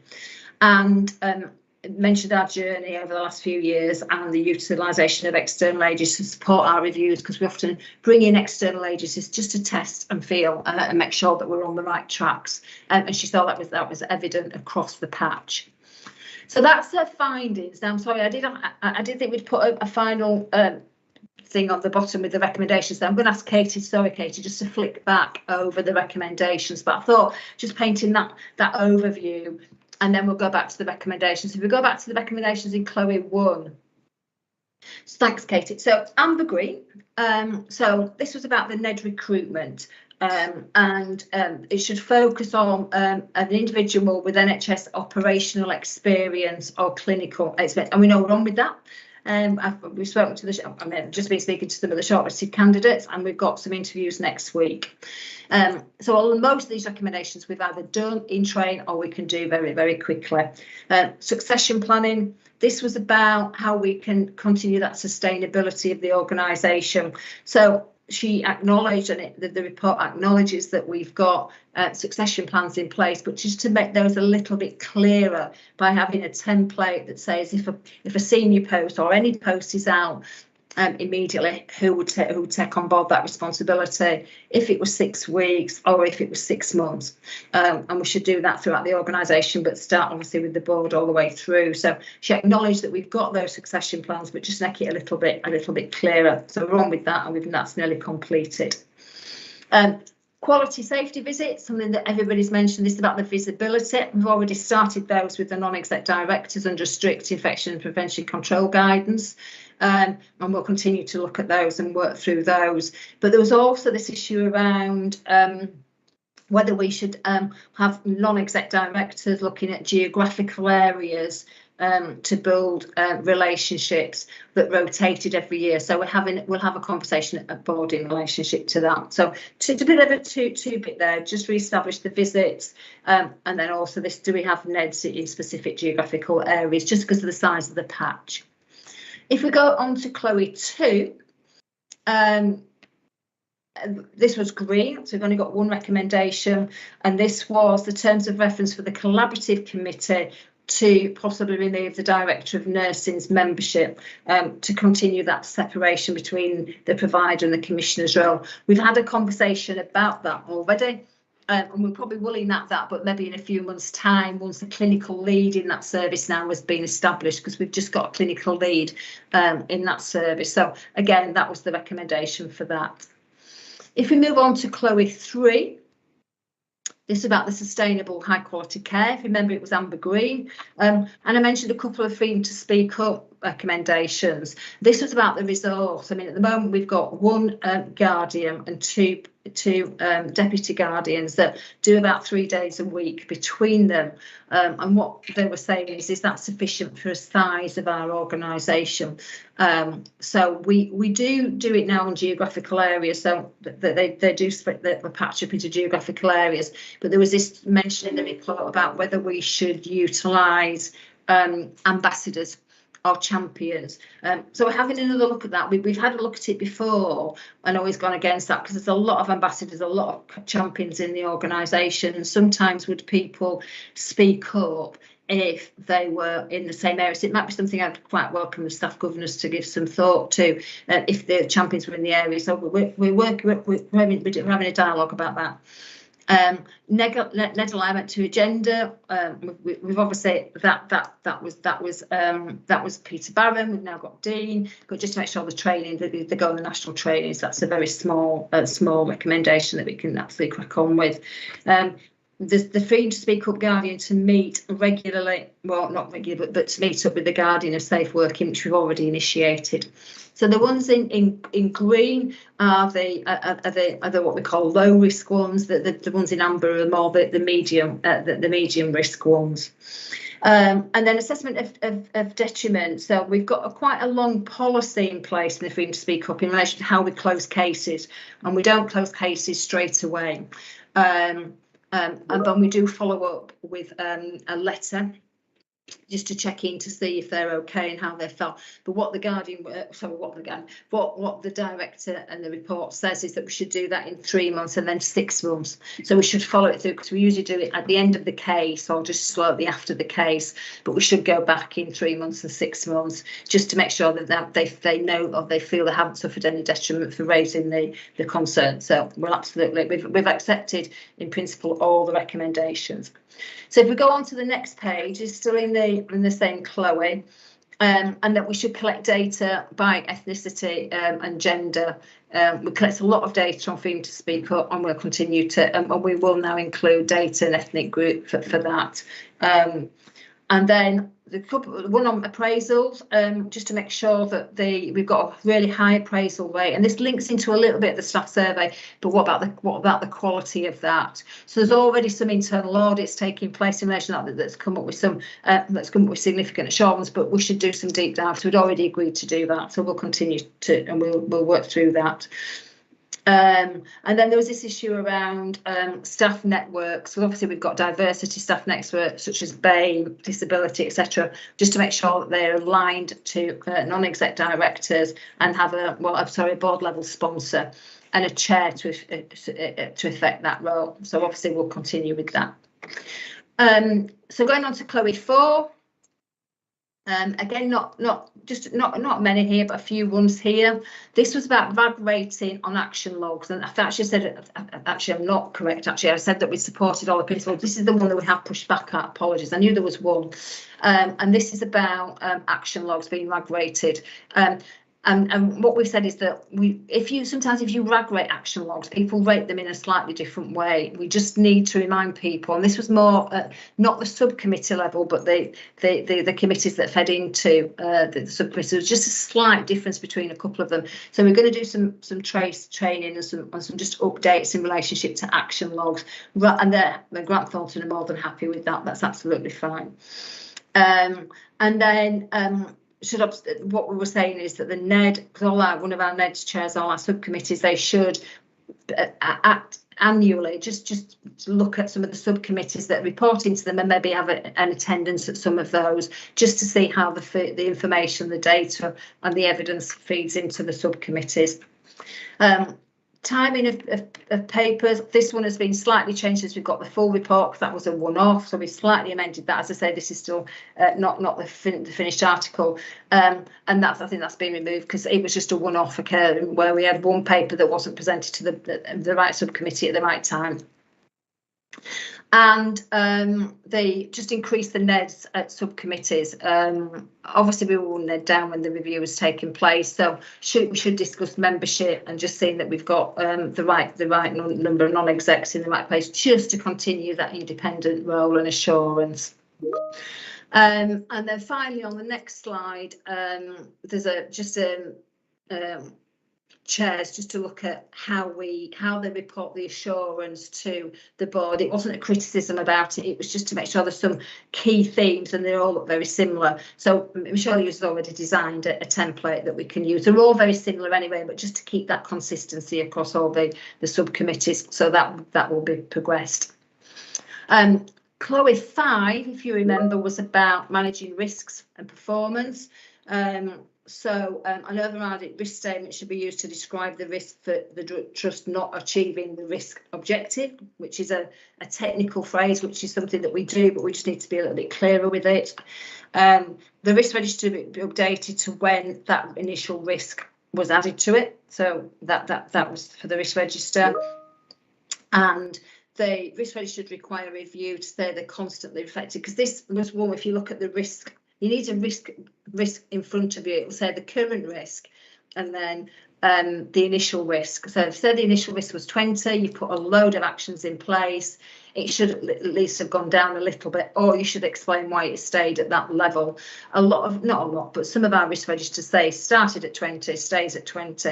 Well, does that mean that the actions that you're putting in aren't having any effect? It's one of my pet hates as well. So we should just need to keep a reflection of that as we put actions in, we risk assess to see if that risk number has changed or not. It may not have done for valid reasons. We do need to explain if it hasn't. And then just to make sure that the risks aren't dependent on one or two individuals, which I think it is fine. We've clarified that with Grant Thornton, excuse me, on the subsequent report. Just so, final two on Chloe 5. The board should consider scope to incorporate sufficient financial KPIs in the IB app. So this was whether we have an integrated performance report that includes all the finance metrics, or whether we have two separate reports. Because at the moment we've got a performance report we'll see later that's got a couple of finance slides on it, but we also have a financial report. So what we've decided is we're going to keep it, but just take the integrated business report off and keep the two separate, because we do think that we need to have that detailed finance analysis as well at board. And then 3 monthly accountability reviews. I think this was a slight misunderstanding at the time, because we only made them 3 monthly because of the COVID pressures. They actually are deemed to be the level of autonomy the directorate gets, depends on how often they are put into a review situation. So we were just about to flip that back.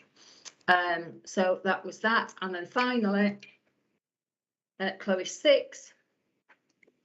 I think that was final on Chloe 6. On Chloe 7, there is no recommendation. Sorry, Chloe 6. Narrative, root causes, impact, national where available, which is absolutely fine. And then inform data users of risk and the high impact of data of risk. So that's how we just have a narrative about some of the risks and how they've been processed. Moving on to Chloe 7, there were no recommendations at all for Chloe 7, and there were no recommendations for Chloe 8. So, and that was a real headline whistle stop tour, and apologies for that, because we probably want to pick up a bit more detail maybe at a development session, but we just wanted to go into the governors just to see if there was any immediate thought before it went to the board next week. And so I'll stop there. Hope it was relatively interesting and relatively understandable, just going backwards and forwards. But I thought it was useful having that context of what the Chloes were first before we went on to the recommendations about the report. But nothing major, in the main, a really, really positive report. Thanks, Chair. Thanks, Michelle. Actually, it's not next week, it's the week after the board. So I can see some hands up already, but I think if we get the slide deck circulated, Katie, to all the governors, and then an opportunity to maybe feed in some comments, we can put that together, and that can be sort of shared with the board as well. Okay, I can see Doff. Doff, you're on mute. I think that the management and the NEDs and all of us should be congratulated on that report. I think it's a really exciting report. I think it's really important that there's still things where we can see how we can improve. And so I think it's a very satisfactory state of affairs, and I'm very pleased. Well done. Thanks very much, Doff. John? Yeah, it's just a quickie, really. The findings of the report, how does that report align with the staff survey that's coming up next with some of the items on there? It's a good question, John, and as you'll see from Steve, that there are real similarities. The staff survey is an improved picture. I mean, obviously this is a bit more detail about data analysis, risk processes, governance, but there are lots of similarities. So they aren't miles apart. So, and there's nothing in the well-led that contradicts the staff survey, and there's nothing in the staff survey that contradicts this report. Yeah, it's just I picked up, for example, just one, feeling safe to speak out, and we've got a decrease there, and yet the report says the opposite. Yeah, well, I think I mean, Steve more of the expert on the staff survey. I think it's a decrease. I just think staff is quite positive in relation to staff know how to speak up, know where to go, and actually feel better at speaking up now. There's a lot more positivity in the staff survey this time about actually staff feeling able to raise their concerns and what have you. Because if you remember all those years ago, that was really quite a negative position. What we have noticed over the last couple of years in relation to the freedom to speak up, that the numbers have reduced in relation to people coming forward. And we are doing lots of campaigning, lots of publicity about the freedom to speak up. I know that the staff side as well are encouraging that as well. So I think the staff service shows a bit of a positive picture on that. This was about how it's actually run and the data and it's collected and what have you. Yeah, I understand, and thanks very much for that, Michelle. It's just as a layperson, and there are a lot of us out there, we are going to compare, even though you might be comparing apples and pears. That's the only reason I brought it up, really. That's a really good question, John. That's what I said at the beginning. It's a really good question. And one of the things that we did in the exec team is we did both at the same time, because we compared. So we actually looked at the first cut of the well-led alongside the first cut of the staff survey, so that we could really look at those cross references. So it's a really, really good it's a really good comparison. I think it's actually been quite helpful getting them both at the same time as well. Yeah, no, thank you, Michelle. No worries. Thanks, John. Before I take in Tim, Katie, could you just remove the slide deck, please, so we can go back to just the sort of the gallery view of everyone? Thanks, brilliant. Tim. It was such a whistle-stop tour that I haven't been able to take that much in, but I did pick up on one, and Michelle mentioned it was going to be considered by the board, as no doubt the others will be, and that is about the rotation of NEDs, NEDs on to specific areas. And I just wanted to say, at first glance, I personally would support that very much. I don't know whether the NEDs would want to take on extra, but nevertheless, I did like that recommendation. Thanks, Tim. Thank you. Any other comments? Okay. So look, if Katie, we can circulate those slides. Oh, sorry, Tony. Sorry, apologies. You're on mute, Tony. Hi, just a very quick question. Michelle, I'm new in the governor role, and I'm interested for you in terms of where do you think of these key lines of inquiry, these elements, where, in your view, where has the most improvement been made since the last well-led review? If I get my words around that, just a matter of interest. Across all of it, to be honest, I think. All right. Okay. Yeah. Well, it was particularly. It was a Deloitte report. I mean, there's no difference between firms and anything. They use exactly the same framework and what have you. Right. But that really demonstrated, lack of risk management, lack of risk awareness, lack of governance. There was one committee that looked after quality, patient safety, audit, workforce. So I think across the board there's been significant changes, and what we can do, we can try and find it, is send you the previous just executive summary, and you can compare the two, because it is a different organisation. I mean, I mean, Sue said that, and when you read the two together, this is what I talk about, our journey. Yep. And our journey together. It's also the staff survey as well. I will say, if you read the staff survey from 5 years ago to now, it's a completely different organisation. We were at the bottom of the pile in relationship to everything across the staff survey.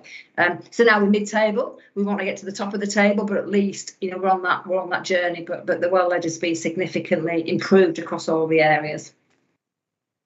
That'd be really helpful. Thank you.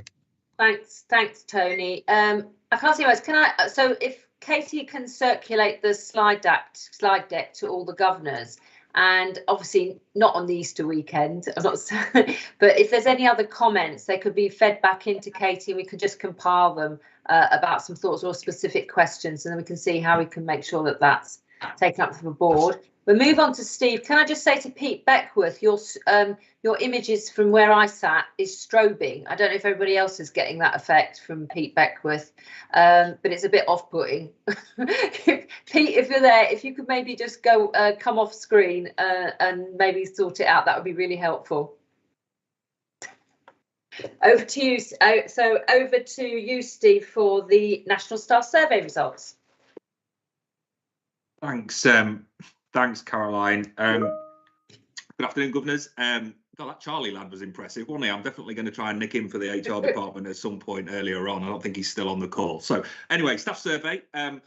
I've sent out a report with some details that hopefully you've had a chance to read through, because I'm conscious there's a lot of data and it can just be me just going blah at you and maybe not enough time. So I'll take you through the report, pick out some key highlights, but please, ask me any questions at the end or as we go through, whichever is best for you. So a bit of context. National Staff Survey this year has changed. So I did a presentation to you a year ago and talked about our results. This year there's been a fairly radical change in that they've grouped it under what they're calling now the People Promise. So this is the NHS People Promise, 7 different themes within that. So the categories are different. So what we don't get now is the benchmark data around how we scored, because these categories are considered new. So it's a little bit more targeted, and also a number of new questions in the survey this year. So when you go through that report, when you've looked at it, if there isn't a comparative score, that's because it's a new question. So just firstly, starting off then, we as we always do, looking at our response rate. So we got 1% more than we did last time. So hey, it's going in the right direction. We'd like more. We're at 44%. We'd love to get to 50%. We keep pushing it and doing all that we can. There were some really good success stories. If big credit to Pete Beckwith, who got hotel services, really, huge increase in their response rate, which is great. But overall, as you can see, 44%. And broadly speaking, that stems from our lowest is around about the early kind of 30s in there. So no particular area that's a significant concern, but an absolute desire to get more people completing this and keeping pushing it and keeping that dialogue going through. Likewise, we look at it through occupational groups. So we just check, is there a particular part of the workforce who is maybe not engaging in this? That chart's also contained in the report. Nothing came out of as a particular risk in there, particularly if you compare that to some of our other groups.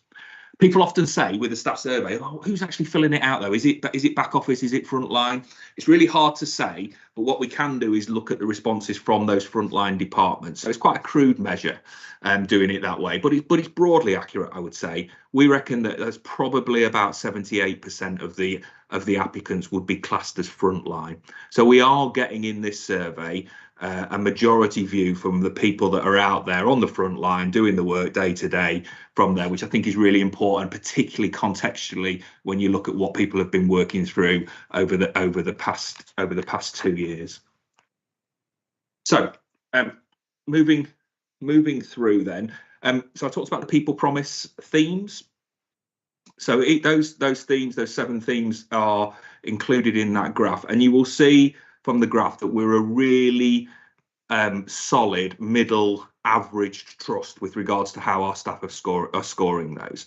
So again, those of you, and I'm sure there's governors on this call that have been with the trust longer than I have, but go back sort of 2016, 2017, we were near the bottom. We were the bottom, and Michelle will talk about the absolute bottom on some of these scores. So we've made real progress through to be now solid middle of the pack. Of course, the challenge is to now take it up to be near the top, but we've kind of consolidated that and moved it through. And some of the data contained in the report links back to sort of some of those scores from 2017, 2018. And again, just for clarity, I haven't cherry picked any of those comparisons. There's a national report that comes out that gives you those data, and what I've done is compare that data, and I've compared us to that. So if you think, why is he picking 2018 for that one and 2017? He's just trying to. Honestly, not that. I'm just comparing to what they gave us nationally. So it is very much as they presented it. I'm presenting it back to you.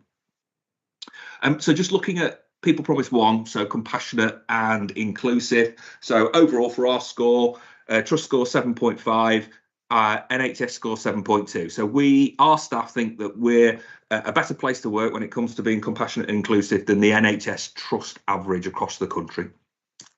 We also compare our scores to a benchmark group of other mental health and community trusts, and that score was 7.5. So again, that's where we're middle of the pack. We're the average. That what we think is broadly what our benchmark group thinks within that. So a number of questions make up the score in that People Promise, and I've listed those down in the table below that. And done some comparisons for you to have a look through. You'll notice, and hopefully you may have seen in the Health Service Journal, we were the 5th most improved mental health trust for recommend as a place to work. So I think that's great. I think that's fantastic. It's validation to a lot of the work that we've done over the last few years to put through. It's really important for us when we're trying to recruit and when we're trying to retain our staff that we can use that, and we can use that positively. You'll hear a constant theme through this where we'll go, that's great, but we know there's more to do, because we do with it. But hey, let's not, when we've got the chance to celebrate, let's do so. And that certainly is one of those. There's some scores in there that we're raise an eyebrow with, and we still want to do more, particularly that kind of happy with the standard of care, and the care of patients is our organisation's top priority. We recognise that they're below the average, so more work is needed, more work with regards to what we put in our quality accounts and how we get that message across to our staff. But also lots of really positive scores in there compared to the rest of the NHS. So I think particularly when you look at some of the scores around managers and how our staff perceive their managers compared to the NHS. So interested in listening, cares about their concerns, effective action. We're all scoring more highly in that than the NHS average, which is great. And again, governors, you will have heard from me previously around the investment we've done in our managers, the leadership programs, the mentoring, the coaching. So we like to think that some of that's now starting to come through, that our managers are more confident, they're leading and they're managing better. And that's been seen of how staff are telling us in the survey. Second promise is the recognised and rewarded. So again, our score 6.4, NHS 5.9. So we're significantly better than the NHS, and we're better than our benchmark group at 6.3, just marginally. So that's around recognition, it's around pay, it's around how we appreciate each other and how our manager values our work. And again, the actual scores are contained in there for you, but a positive position on that particular People Promise compared to the NHS as a whole. Third People Promise, we each have a voice that counts. So again, our score 7, the NHS 6.7, and our benchmark score is 7 as well. So scoring higher than the NHS again, the same as our benchmark group. So John, you raised about the one of these questions in here, and you're absolutely right. We marginally went down on that feeling safe to speak up on around concerns. I would say there's a couple of other ones in there that just shows the progress we've made, though. So that would feel secure, raising concerns about unsafe clinical practice. We've gone up 21% since 2017. I mean, that's massive. That is absolutely huge, I think, and testament to some of the work, and particularly the work that Hillary's team has done around that. So we've gone from where we were to now being better than the NHS average. So yeah, John, I think there is still some work to do around that one, as you quite rightly highlight. I think in some of the other areas we're seeing that kind of positive response. Staff always know what their responsibilities are. One of the areas that we were slightly below, we've discussed that. There may be something there about new roles that we've got in the organisation. You will have heard about peer support workers and some other roles that we've got. It may well be that they're taking some time to embed and to move in. So that might be something that's coming there. But again, one to keep a watchful eye on. The fourth, if I'm going too fast, please, I can go in more detail and answer questions. But People Promise 4, we are safe and healthy. So 6.2, NHS score 6, benchmark score 6.2. So a very similar pattern, better than the NHS, same as our benchmark group. So again, in there, this is that question about having enough staff. And again, and you've heard the vacancies that we've got, the investment that we're doing to try and get more people working. It was great to go to Workforce Committee yesterday and actually update them that we've got more, as at the 31st of March, we had more nurses working in the trust than at any other point in the last 3 years. So we've got, and in real terms, that's 70 more nurses than there was 3 years ago, 15 more nurses than there was 12 months ago. So we're eating away at that. We're getting more people to work. The investment that we're doing is coming through. It's difficult. It's a national issue. We recognise it, but the data would suggest that we're going in the right way. But hey, our staff feel it. They felt being on a ward without those staff and the difficulties that it does. And I think some of that comes through in the survey and in this particular question. Tony. Sorry, just unmute myself. Steve, hi. just interestingly, staff who have experienced harassment and bullying said they reported it, which is good they reported it, but do we have any number? I suppose, is there anything in here in terms of? Well, no. What I'm thinking is that seems a high number. You know, do we have any view about numbers of staff, reporting harassment and bullying? The fact that they've reported it, it's just about more about the actual percentage.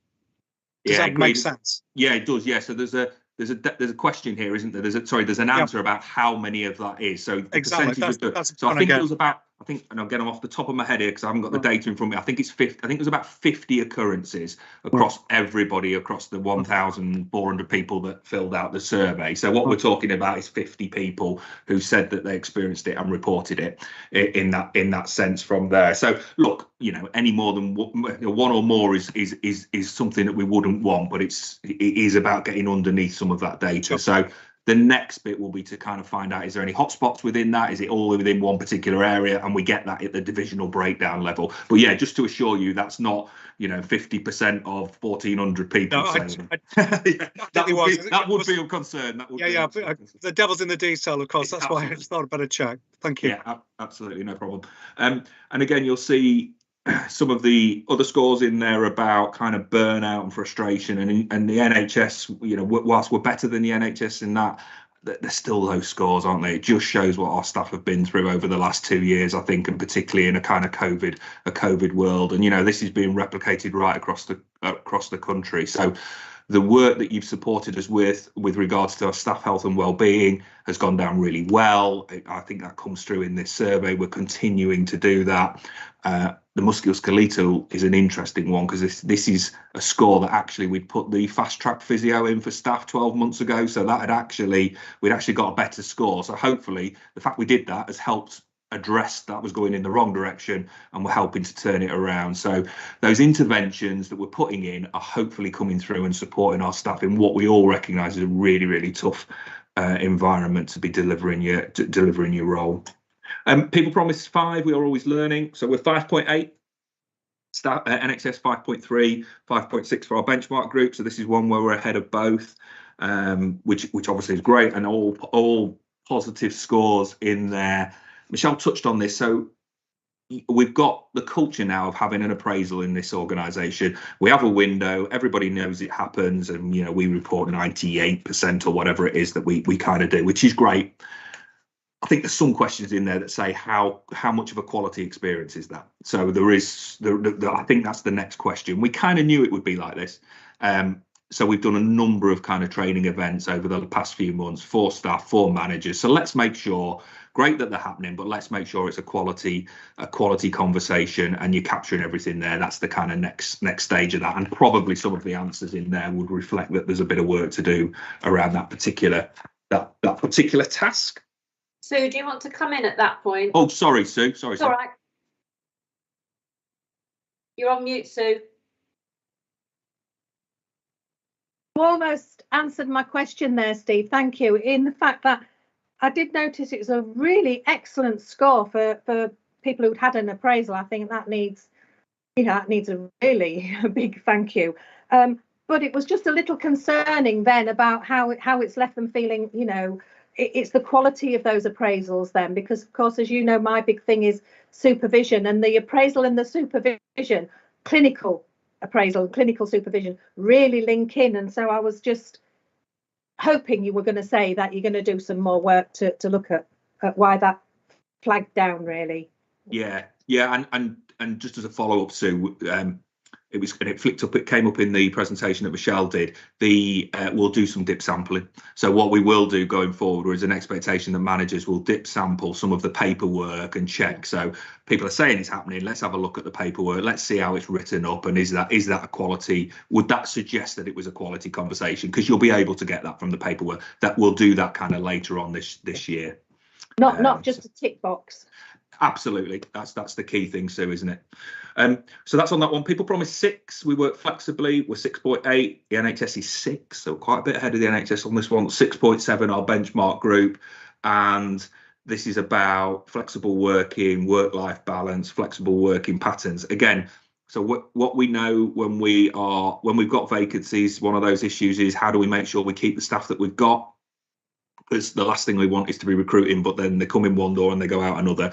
So keeping what we got. So this is really important around if we are offering a flexibility to shifts and that we are family friendly and we do recognise that people have a life outside of work, then we know that the data would suggest they're more likely to stay with us. So this is really important that we got a positive set of scores here because it links in with that retention piece. So I say always more that we can do, but overall that would suggest we're doing that pretty well. People Promise 7, we are a team. So this is the one where we're actually the only one that we're marginally below our benchmark group. We're above the NHS at 6.6, but 0.1 below the benchmark group. So again, this is a focus area. This is looking at how we work as teams, and that's smaller teams and that kind of wider team. And I think that will be a focus for us going forward over the next 12 to 12 months. There are still some really big increases in there when you look at shared objectives and team effectiveness. Actually, there's some positive scores that have come through from where we're booking a trend. So nationally they were decreasing, we're actually increasing. So we've booked the national trend here, and I think that's a bit of a theme going through.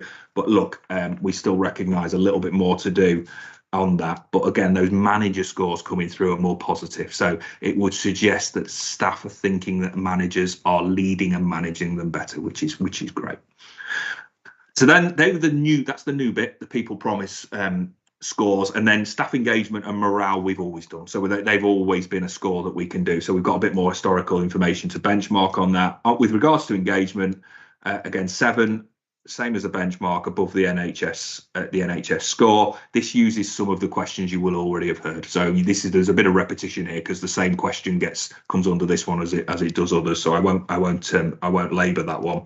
Likewise with morale. So we're 6.1. We're above our benchmark group and we're above the NHS score overall. And that's great particularly when we think about what we've been through and what staff have been through. So these are questions about leaving the organisation, looking for new jobs. So we're ahead of the NHS. I mean, there's still some scores in there that would make you think, oh, that still says, 1 in 3, whatever, would be considering it. We still need to do some work around it. But I think it shows how the NHS is feeling and nationally how it feels. And Michelle will often talk about the staff survey is about the organisation, but it's also about the NHS and the NHS in a more wider sense when people fill it out sometimes. So we do often see a bit of a read across with regards to that. And some of this one comes to those, have we got enough staff, meeting demands, pressure on us to be able to do it. So those kind of scores come through, but overall positive, I think a positive score again. So next there was 8 questions that had notably declined from 2020. So again, that's a focus for the management team, and I've had a session with managers. I've got another one in May with all the managers across the trust, where we'll focus on that and see if there's anything of significant issue with that, or whether we just think that this is a blip, but we know we're doing the right thing and we're going in the right direction. And likewise, there's 4 questions there that were below our benchmark group, and that kind of fits in. So what we're doing about it and shifting performance, again, there's a list in there around investments. So hopefully this is where it all links together. And the money the conversation with Pete around the financial plan, what are the areas that we need to invest in going forward? And they've been broken into kind of 3 areas. So what we're doing to bring more people in, and you'll see a number of actions there to help us recruit and retain our staff. Again, that continued support for staff health and well-being. What are we doing to make sure that when people are here, they're healthy and we keep them here? And some additional support, and likewise around that kind of leadership work as well. So fantastic level of investment, I think, from the trust in our staff is demonstrated there. That's really good, and I think that will come through, and I think it will bear fruit. So with a fair wind and those things in place, we believe we're covering the areas that we didn't score as well in, or that we want to shift, and we'll continue to move it forward. So I think I present it to you on the basis of I think it's a positive set of results in in a time of real challenge, and we've booked the trend when you compare it to some of the NHS, and I think that came through in the well-led and how it was presented back to us in the well-led as well. So I will shut up, and I'm happy to take any questions that people want to fire at me. Thanks, Steve. So I have got, sorry, let me just check who's got their hand up first. I've got Tom. Hi, Steve. Hi, Tom. It's just a quick question, just more out of sheer curiosity, really. Where we're seeing sort of like really positive results for the staff survey, does that also reflect on seeing any positive friends and family test results as well? I'm curious to know if there's any sort of like correlation between that, where our staff obviously are really happy and positive. That's then also reflecting on obviously in those friends and family tests as well for our patients and carers. More than like I assume it probably would do, but I was just curious to know if there was anything just physical to sort of reflect that, just out of interest. Yeah, yes, there are, and Mandy always does a bit of comparison across those. So it is, and I think it's a really good question, Tom, and it is about looking at all of the different data sets and bringing it together. Overall, it's sometimes when it's trust level, it's quite hard. I would suggest the real value is when you take it down that next level. So secure services will get their own set of results. So this will be broken down for them. For example, I just choose those as an example. So they'll be able to look at that plus the other surveys and see if there's any particular hotspots within their area and how do they compare against the trust and then wider. That's when I think we get that real benefit. We haven't done that piece of work yet because literally the departmental results were only last week or two. So that'll happen now over the next month or so. But you're absolutely right. It's definitely something we should be doing. We do see that. Mandy tends to pick it out and report it accordingly when we do. Brilliant. Thank you. I do apologise, but I do need to leave now. But thank you very much. Thank you, Tom. John. Yep, I agree with you, Steve, that it's a really good report. There's lots of valuable information that we can learn from. And I'm taking note of the back page where you've got the makings of an action plan. Now, I presume that based on the rest of the information or results we've got in the report, that you'll be sitting down, or you're proposing to sit down and formulate a full action plan. And if you are, when will you have that to present to us? Yeah, so guard against having a staff survey action plan, because I think it gets a little bit so we'll just do that for that reason. So what we do, John, is we've got that overall kind of from a workforce plan, and what I do is make sure, so we will hold the workforce plan up against this and say, so the actions that we're going to do we think by doing that we're going to shift the performance in these areas? So we use it to link back in rather than having a separate one, because my experience would suggest that we end up just focusing purely on doing the task and maybe lose sight of some of the bigger stuff. So you're right, all of these things here go into the people plan, a people delivery plan, which we've got and which we have in place. We're held to account through workforce committee on that particular plan, and then that kind of works through. So it feeds into our existing plans rather than having a separate one, just to be honest, to make sure that we keep those ones as live and picking it up from all the different areas. Yeah, well, I was trying to avoid looking at specifics. I mean, Tony did a good thing there where we know the needs, some work needs to be done. And that's why I was asking about a general, looking at all the information we've got, and then a general action plan. And following on, I don't know if you do it or not, but do you feedback general results of the staff survey? Because in my previous life, we used to have staff surveys. People didn't get the results back, and so it deterred them from completing any future staff surveys. It's a really, that is honestly, that's a that you're absolutely spot on, John. If we want to get that take up rate, we've got to show people that filling it out it helps improve what we do. Michelle raises a really good point around this, though. What we also don't want to do is that people think it's the only vehicle to say things negative to make stuff happen, because we do want people to say and recognise the good stuff as well. So it's getting that balance right. So we do is in the short answer. So I'll be doing plenty of these type of presentations, talking to managers. Michelle does it through her vlog.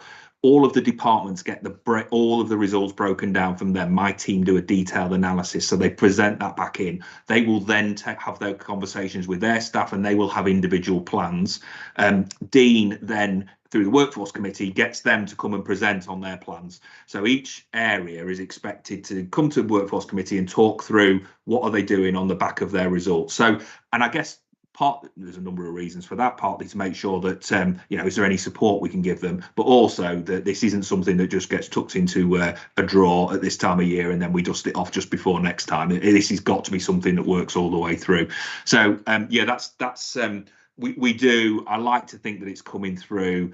Obviously, staff governors that are on this particular call are advocates for taking this out as well, and talking to staff and sharing it and doing the results that we do. I'm sure, John, I'm sure we could do more, but I think we do a good bit to show that we take this really, really seriously. I agree, Steve, with you, and it's great to hear that. And I look forward to hearing from you later in the year with a report on the progress you've made. Yeah, no worries, not a problem. Not a problem. Thank you, John. Sharon. Yeah, hi, Steve. Hi, Sharon. You've got on here, just to make sure I've read it right, 78% of total responses come from frontline departments. So that's just 22 from corporate staff. Is that 22%. Right? Yeah, 22%. Yeah. That seems quite low. Is there any work to do to look into what the reason for that is and why corporate staff aren't filling these in? I think that. Yeah. I think it's that a percentage of the total. It's a percentage, yeah. So there's 300. Not of the actual turnout from the corporate staff in terms of filling it in. Yeah. So 1,000. We got 1,300 responses, Sharon. Roughly 1,000. 300 are corporate, and 1,000 are frontline. Roughly round about those numbers. So I think I think response rates. When you look at overall the response rates for those corporate areas, I think they're pretty good, to be honest. So I don't think it's an issue. I think I just wanted to get across that, hey, still, there's a good lot of frontline staff that fill this out, which is brilliant when you think about how busy and what they've been through, that they still took the time to fill out the questionnaire. And back to John's point about that, they obviously think it's going to make a difference, and they've took the time to do it. Yeah, thank you. I think with all these stats, is sort of a bit going back to Tony's point earlier, it is sort of working out how these numbers add up, don't they? So 300 of corporate staff, that might be, 70% of corporate staff, therefore, because they're a smaller number of people compared to obviously the larger groups. And I think that's when it comes down to the divisional areas. It's going to be really interesting in terms of how they look at the results. Would you agree, Steve? Yes, absolutely. Yeah, absolutely. And that if you have a look at the first chart on the paper, you can see that sort of, if you look at Michelle's area, so 94% return rate from Michelle's area. You look at workforce and OD, 89% in there. So those sort of corporate areas, there's a pretty good response rate to it. Okay. Any other questions or comments? Look, everybody's got the paper, and obviously now you've had the World-led review presentation, you'll get the slide deck for that. Again, I would just suggest, if there's any other comments or questions, if you want to feed them in through Katie, we can collate them so that we can hand them all on the staff survey.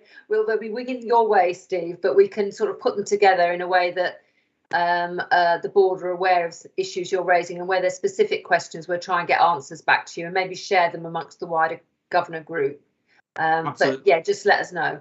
Yeah, and if Caroline, if it's helpful to do on a governor development session to have a bit of around this, that's an option. And again, I'm very happy to do something in there. Brilliant. Thanks very much, Steve. Okay, therefore, can we move on then to the trust board minutes? These are to receive and note. Are they all noted? Yes. Okay, thank you very much. We'll move on then to Pete. Performance update, Pete, please. Thanks, Caroline. So this is the usual performance report, takes us to the end of February. I'll take the narrative in the report as read because I'm conscious of time, but if I could just pull out a few things. Obviously, there's the detailed appendices on waiting times, and I know Lynn's now left, but we did have a good conversation earlier when the Chief Exec update on waiting times. You'll notice sickness in the Safer Staffing dashboard is high, but just to make governors aware, the Safer Staffing dashboard is the January data. And we did see a high level of sickness in January, which we discussed at Trust Board, alongside the offer of what we're offering to our staff to help with that. Would like to point out the positive movement on out-of-area beds. So given the environment we're operating in, we saw a continued reduction in out-of-area bed usage, which I think is really positive. And just to make the Council of Governors aware, we have undertaken a review of the performance report. We've discussed that at EMT. We had a brief discussion at board. Obviously, it's taken on board some of the feedback from the well-led review we've just been discussing earlier today. And just to give assurance that it's a bit of an evolution of what we've got now, not a revolution. What you've seen, so it'll almost be a nudge and a development in the right way. So I'll stop there, and I'm happy to take any questions. Thanks, Pete. Any questions? No? We have a bit of time. Okay, therefore, I think with that is noted. Thanks, Pete. Finance report. Yeah, so I don't know if I should say thank you for putting me at the end of the agenda and being so tight for time, Caroline, because I'm not getting any questions. But so this is the finance report that takes us for the 3-month period to the end of February. I could just remind the Council of Governors, you know, as I have done in the past, that our organisation has a target to break even for the financial year, as do others across the ICS. I think governors will remember that the plan for the first 6 months was to make a small surplus, which was about 315,000. We are currently unwinding that as we move towards the end of the year. What that means is at the end of the 3-month reporting period, we hit our ICS planning target and we delivered a small surplus of 106, and we are on plan to break even for the end of the year. You know, people will probably notice the cash balance boosted in month. That's primarily for a number of non-recurrent income resources received. So we got some elective recovery funding from NHS England, we got some capital funding, and we also got the second half of our sustainability funding. Just for a heads up, so it's not a surprise, we have used some of that additional funding to settle our outstanding capital loans, which is a really good thing to do because it gives us more capital headroom in the future. And we're one of the few trusts, certainly the only trust in the ICS, that has no outstanding finance now. We have a clean balance sheet in terms of loans.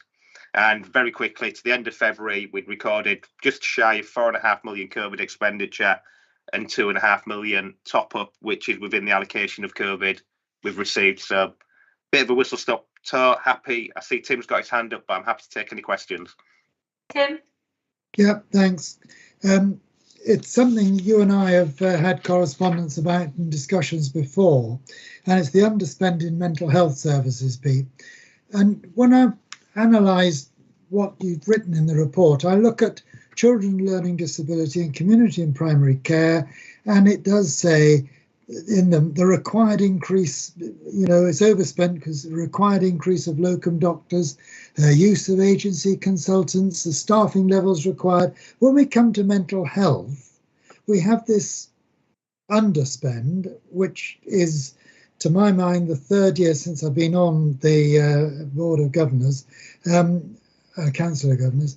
There isn't the same detail. In other words, why are you not saying there the required increase in need for staffing levels required, etc.? Because it just seems odd to me that each year we have this underspend in mental health and we have the overspend elsewhere, and we're spending a lot of money, unfortunately, on agency staff, but there doesn't seem to be the same emphasis, and certainly not in the description, about why we've got this underspend. I know what you've said here reflects the annual amount funding for the full year, etc.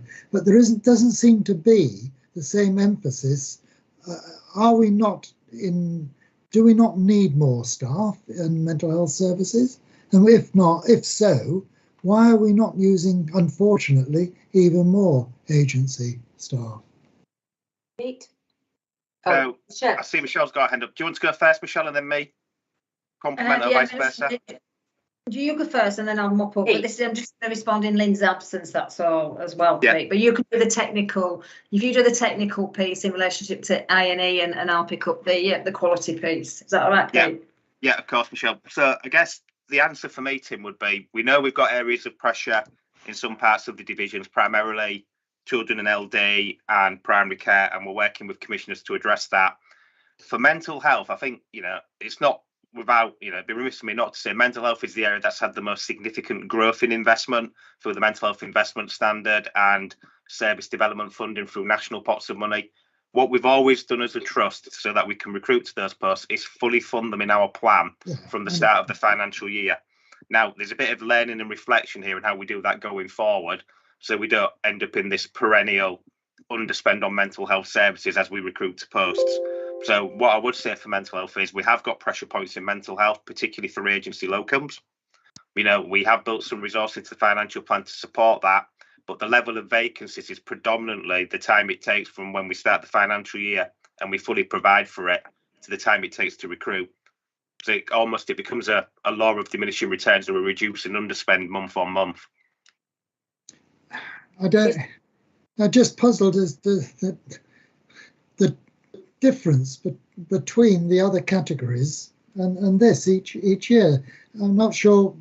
Maybe I've misinterpreted what you've just said, but I don't know that you've actually dealt with it. I mean, what you do the same with the other categories, don't you? In terms of annual, you fund for a full year, don't you? Yeah, we do, Tim. But each service area will get different money allocations depending on. It used to be a block contract from.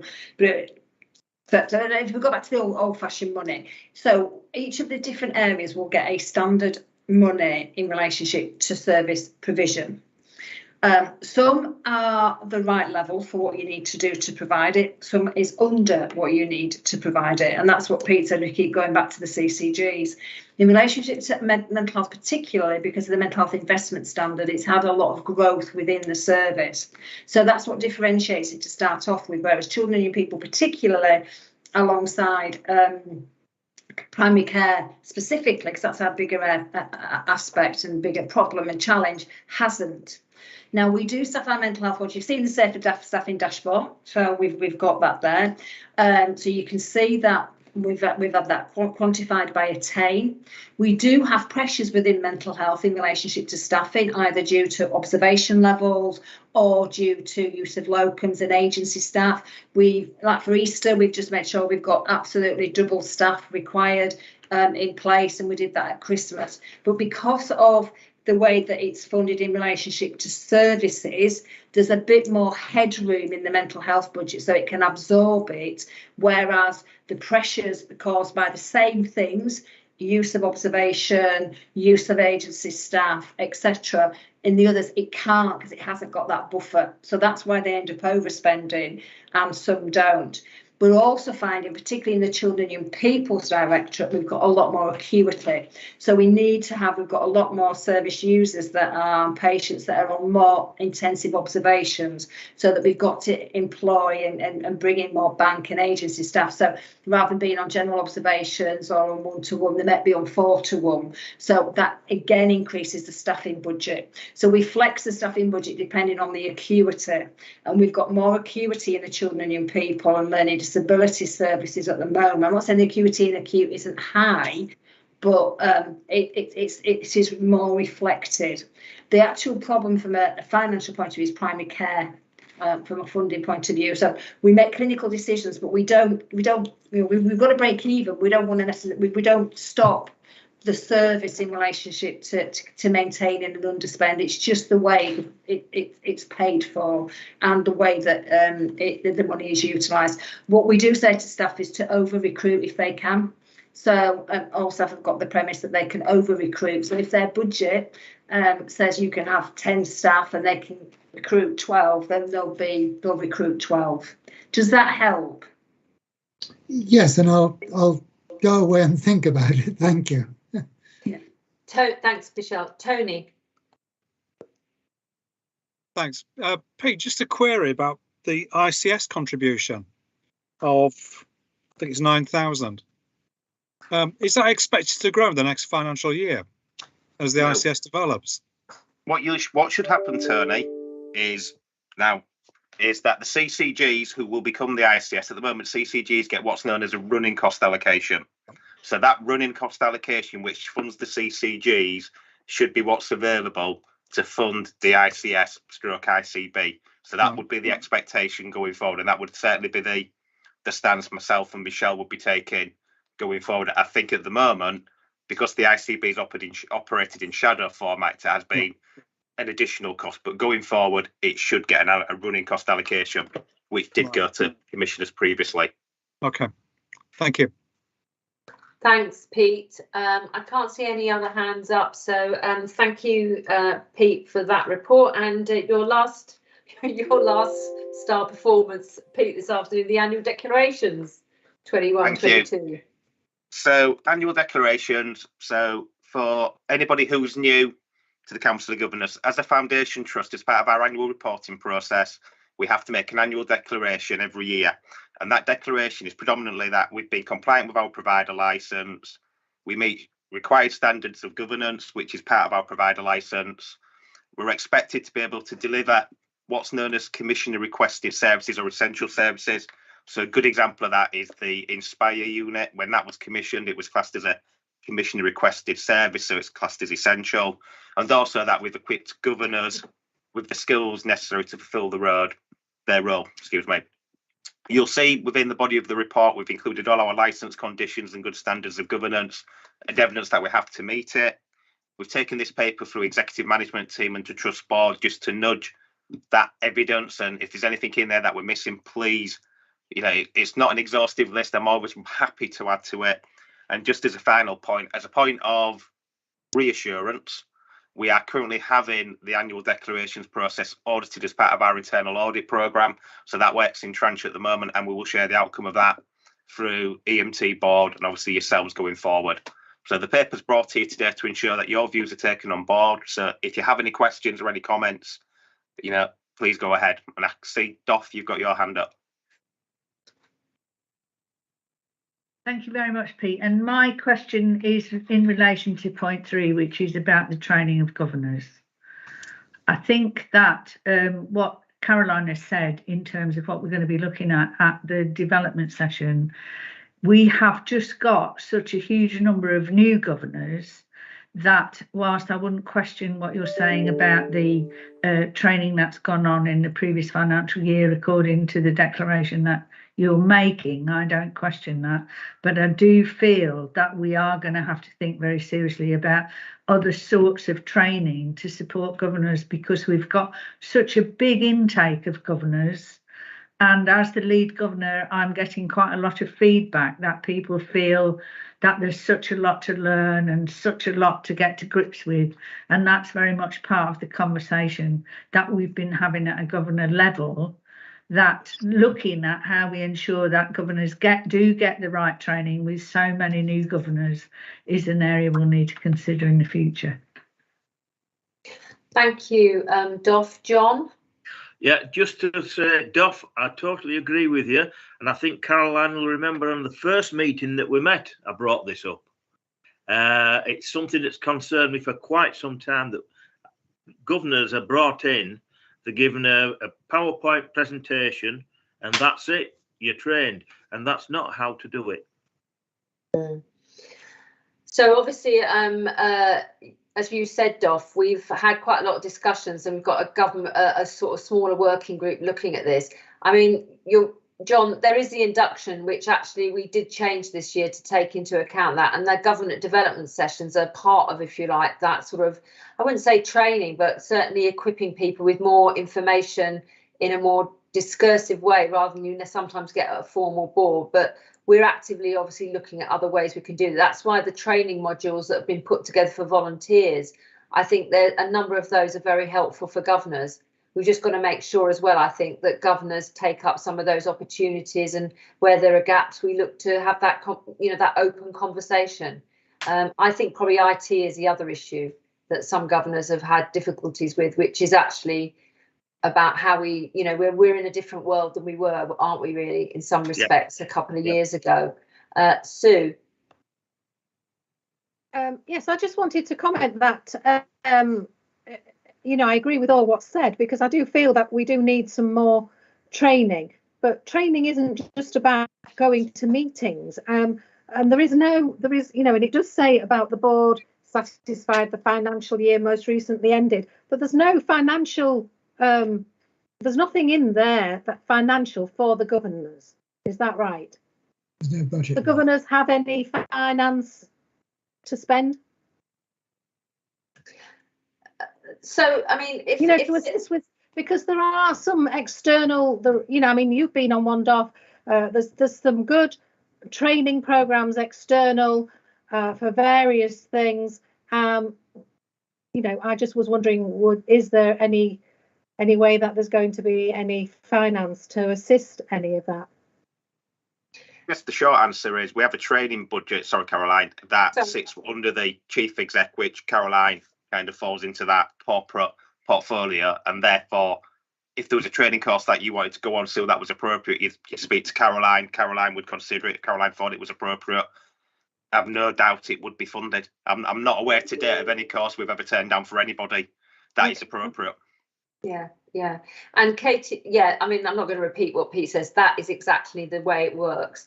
And there is I mean, Katie, there has been circulating the sort of GovernWell courses that are available. And you know, one of the things that came out, you know, if you remember our discussion the other day at the public governors catch up, was around the ICS, and I said I'd take away and actually take up with the ICS whether they could do some sort of webinar or something, maybe for all governors across our partnership in particular, about how the ICS is working. So, you know, I think it's available. I suppose we've got as part of the working group is to work out what we need to provide and what is, if you like, on one level, people coming forward and saying, I need this for me, that is an individual need rather than the wider governing group. Yeah. Is that okay, Sue? Yeah, thank you. Okay, thanks, Pete. Any more questions? Now we have to approve the recommendations on this report. So can I see if those people are in favour of the recommendations here and approve the following annual declarations? Thank you very much. Thank you. We will email the other governors because to make sure we have a sort of a quorate view on these approvals, but thank you for that, and Jenny will take a note. Okay then, moving on to item 15, DOF, engaging with members' effectiveness review and terms of engagement. I think that the papers very much covers what we need to address. It looks very similar to the terms of reference that we had for the Council of Governors. We had a very effective and detailed conversation at our meeting in March, where the whole group actually reviewed what our functions were. We looked at the attendance. We made a recommendation that there should be some change in the quorancy of the group, which is in the section Appendix 2. And we did make reference to including the use of digital technology and applications.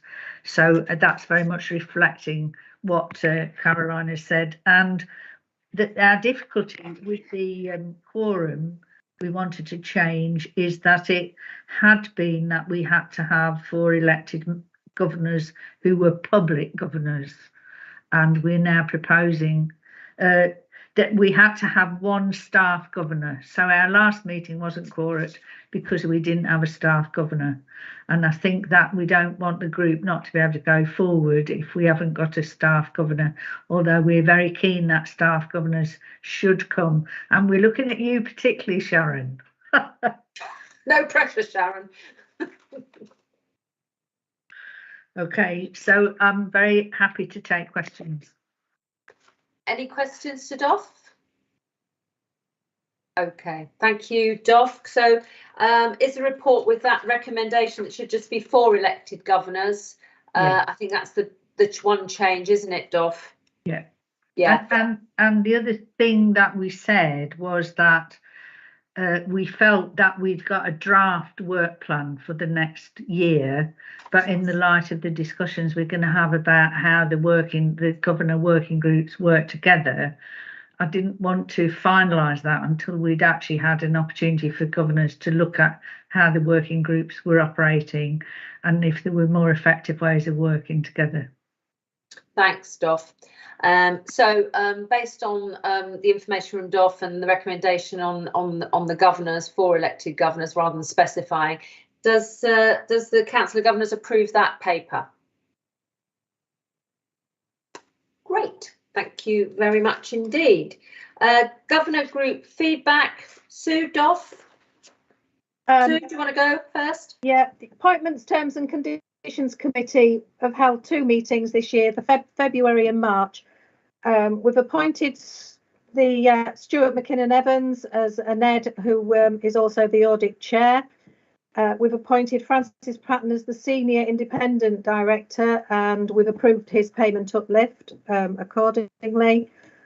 Appointed a new chair of appointments, which is myself, with a deputy chair of Helena, so that can go forward if I can't attend all the meetings. Otherwise, we're going to be looking at the quoracy, which will be reported back on the next. I think it's October when we have to do a full report. Undertook appraisals for the chair, which we did. Francis Patton and I undertook that, and that was a really good afternoon. I hope you agree, Caroline. And that will be available for the governors to see when it's been compiled into a report. Francis is undertaking that, and we're now going to be with subject to approval of the Council of Governors, because part 1 was not, part 2 wasn't quorate. We couldn't approve it, but we've extending the term of office for Mike until Mike Smith until August 2024, and the term of office for Dean Royals until August 2025, which also fits in with all the going forward to make sure that there's the succession planning for NEDs. The appraisal procedure is underway for the NEDs. We've got a full day. We've got a full day ready, haven't we, Caroline? When we'll be undertaking an appraisal of all the NEDs.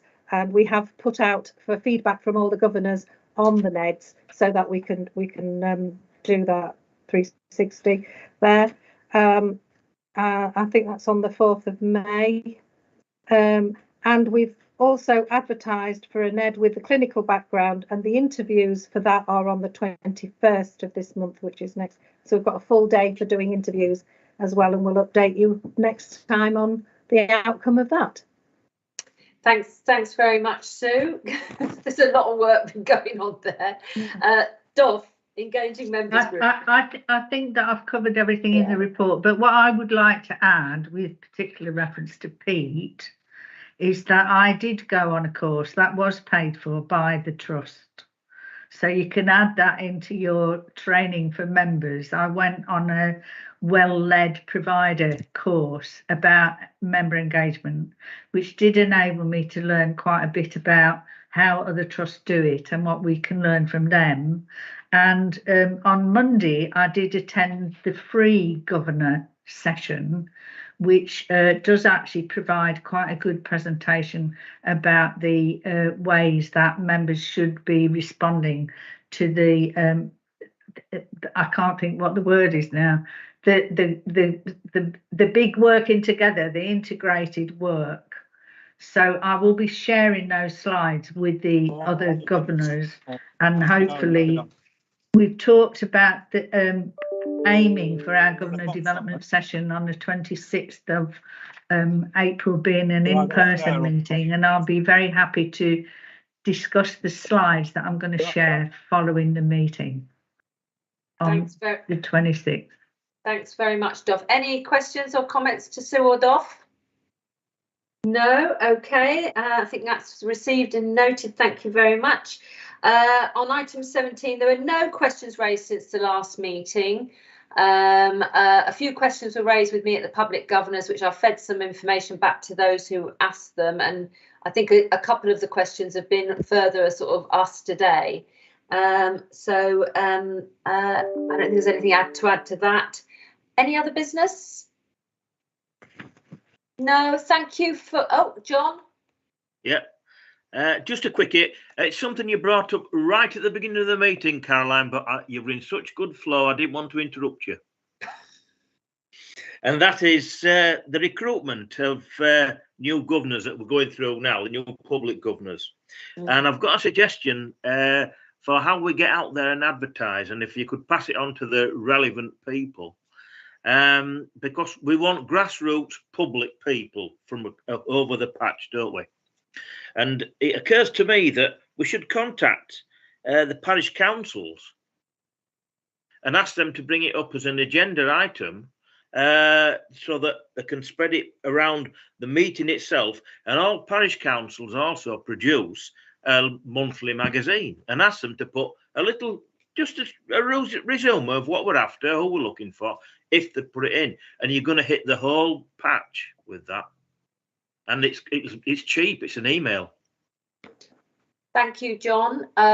Good idea. My husband happens to be a parish councillor as well. Oh, so, there you go then. Sue?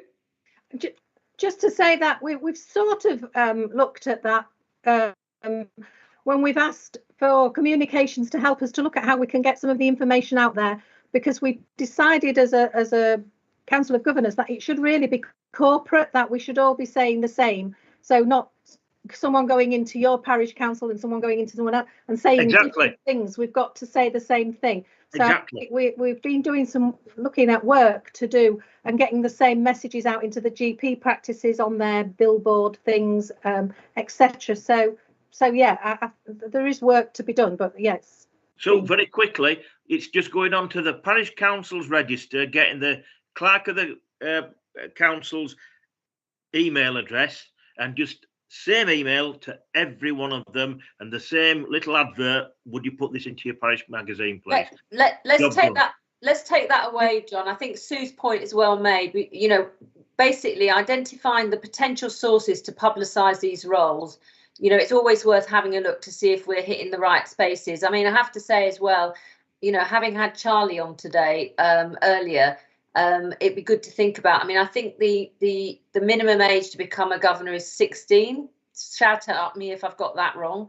But again, as well as the parish and town councils, I think, are there other areas where there's younger members of our communities who would want to be part as well? But if let's take that back but make sure if we're sending something out, it's the same message as we're sending out, although it could be slightly tweaked, I would suggest, depending on what the potential audience is at the end of it.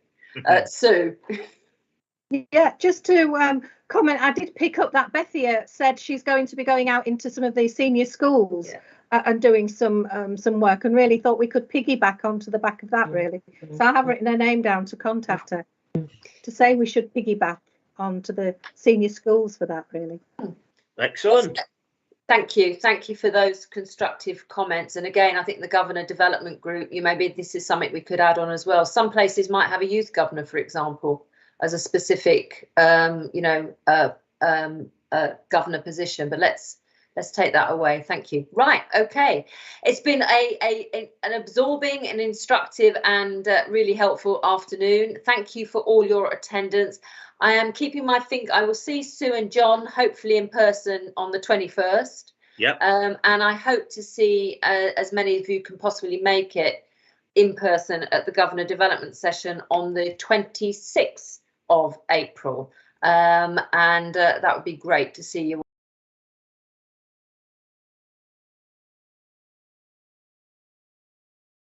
Fantastic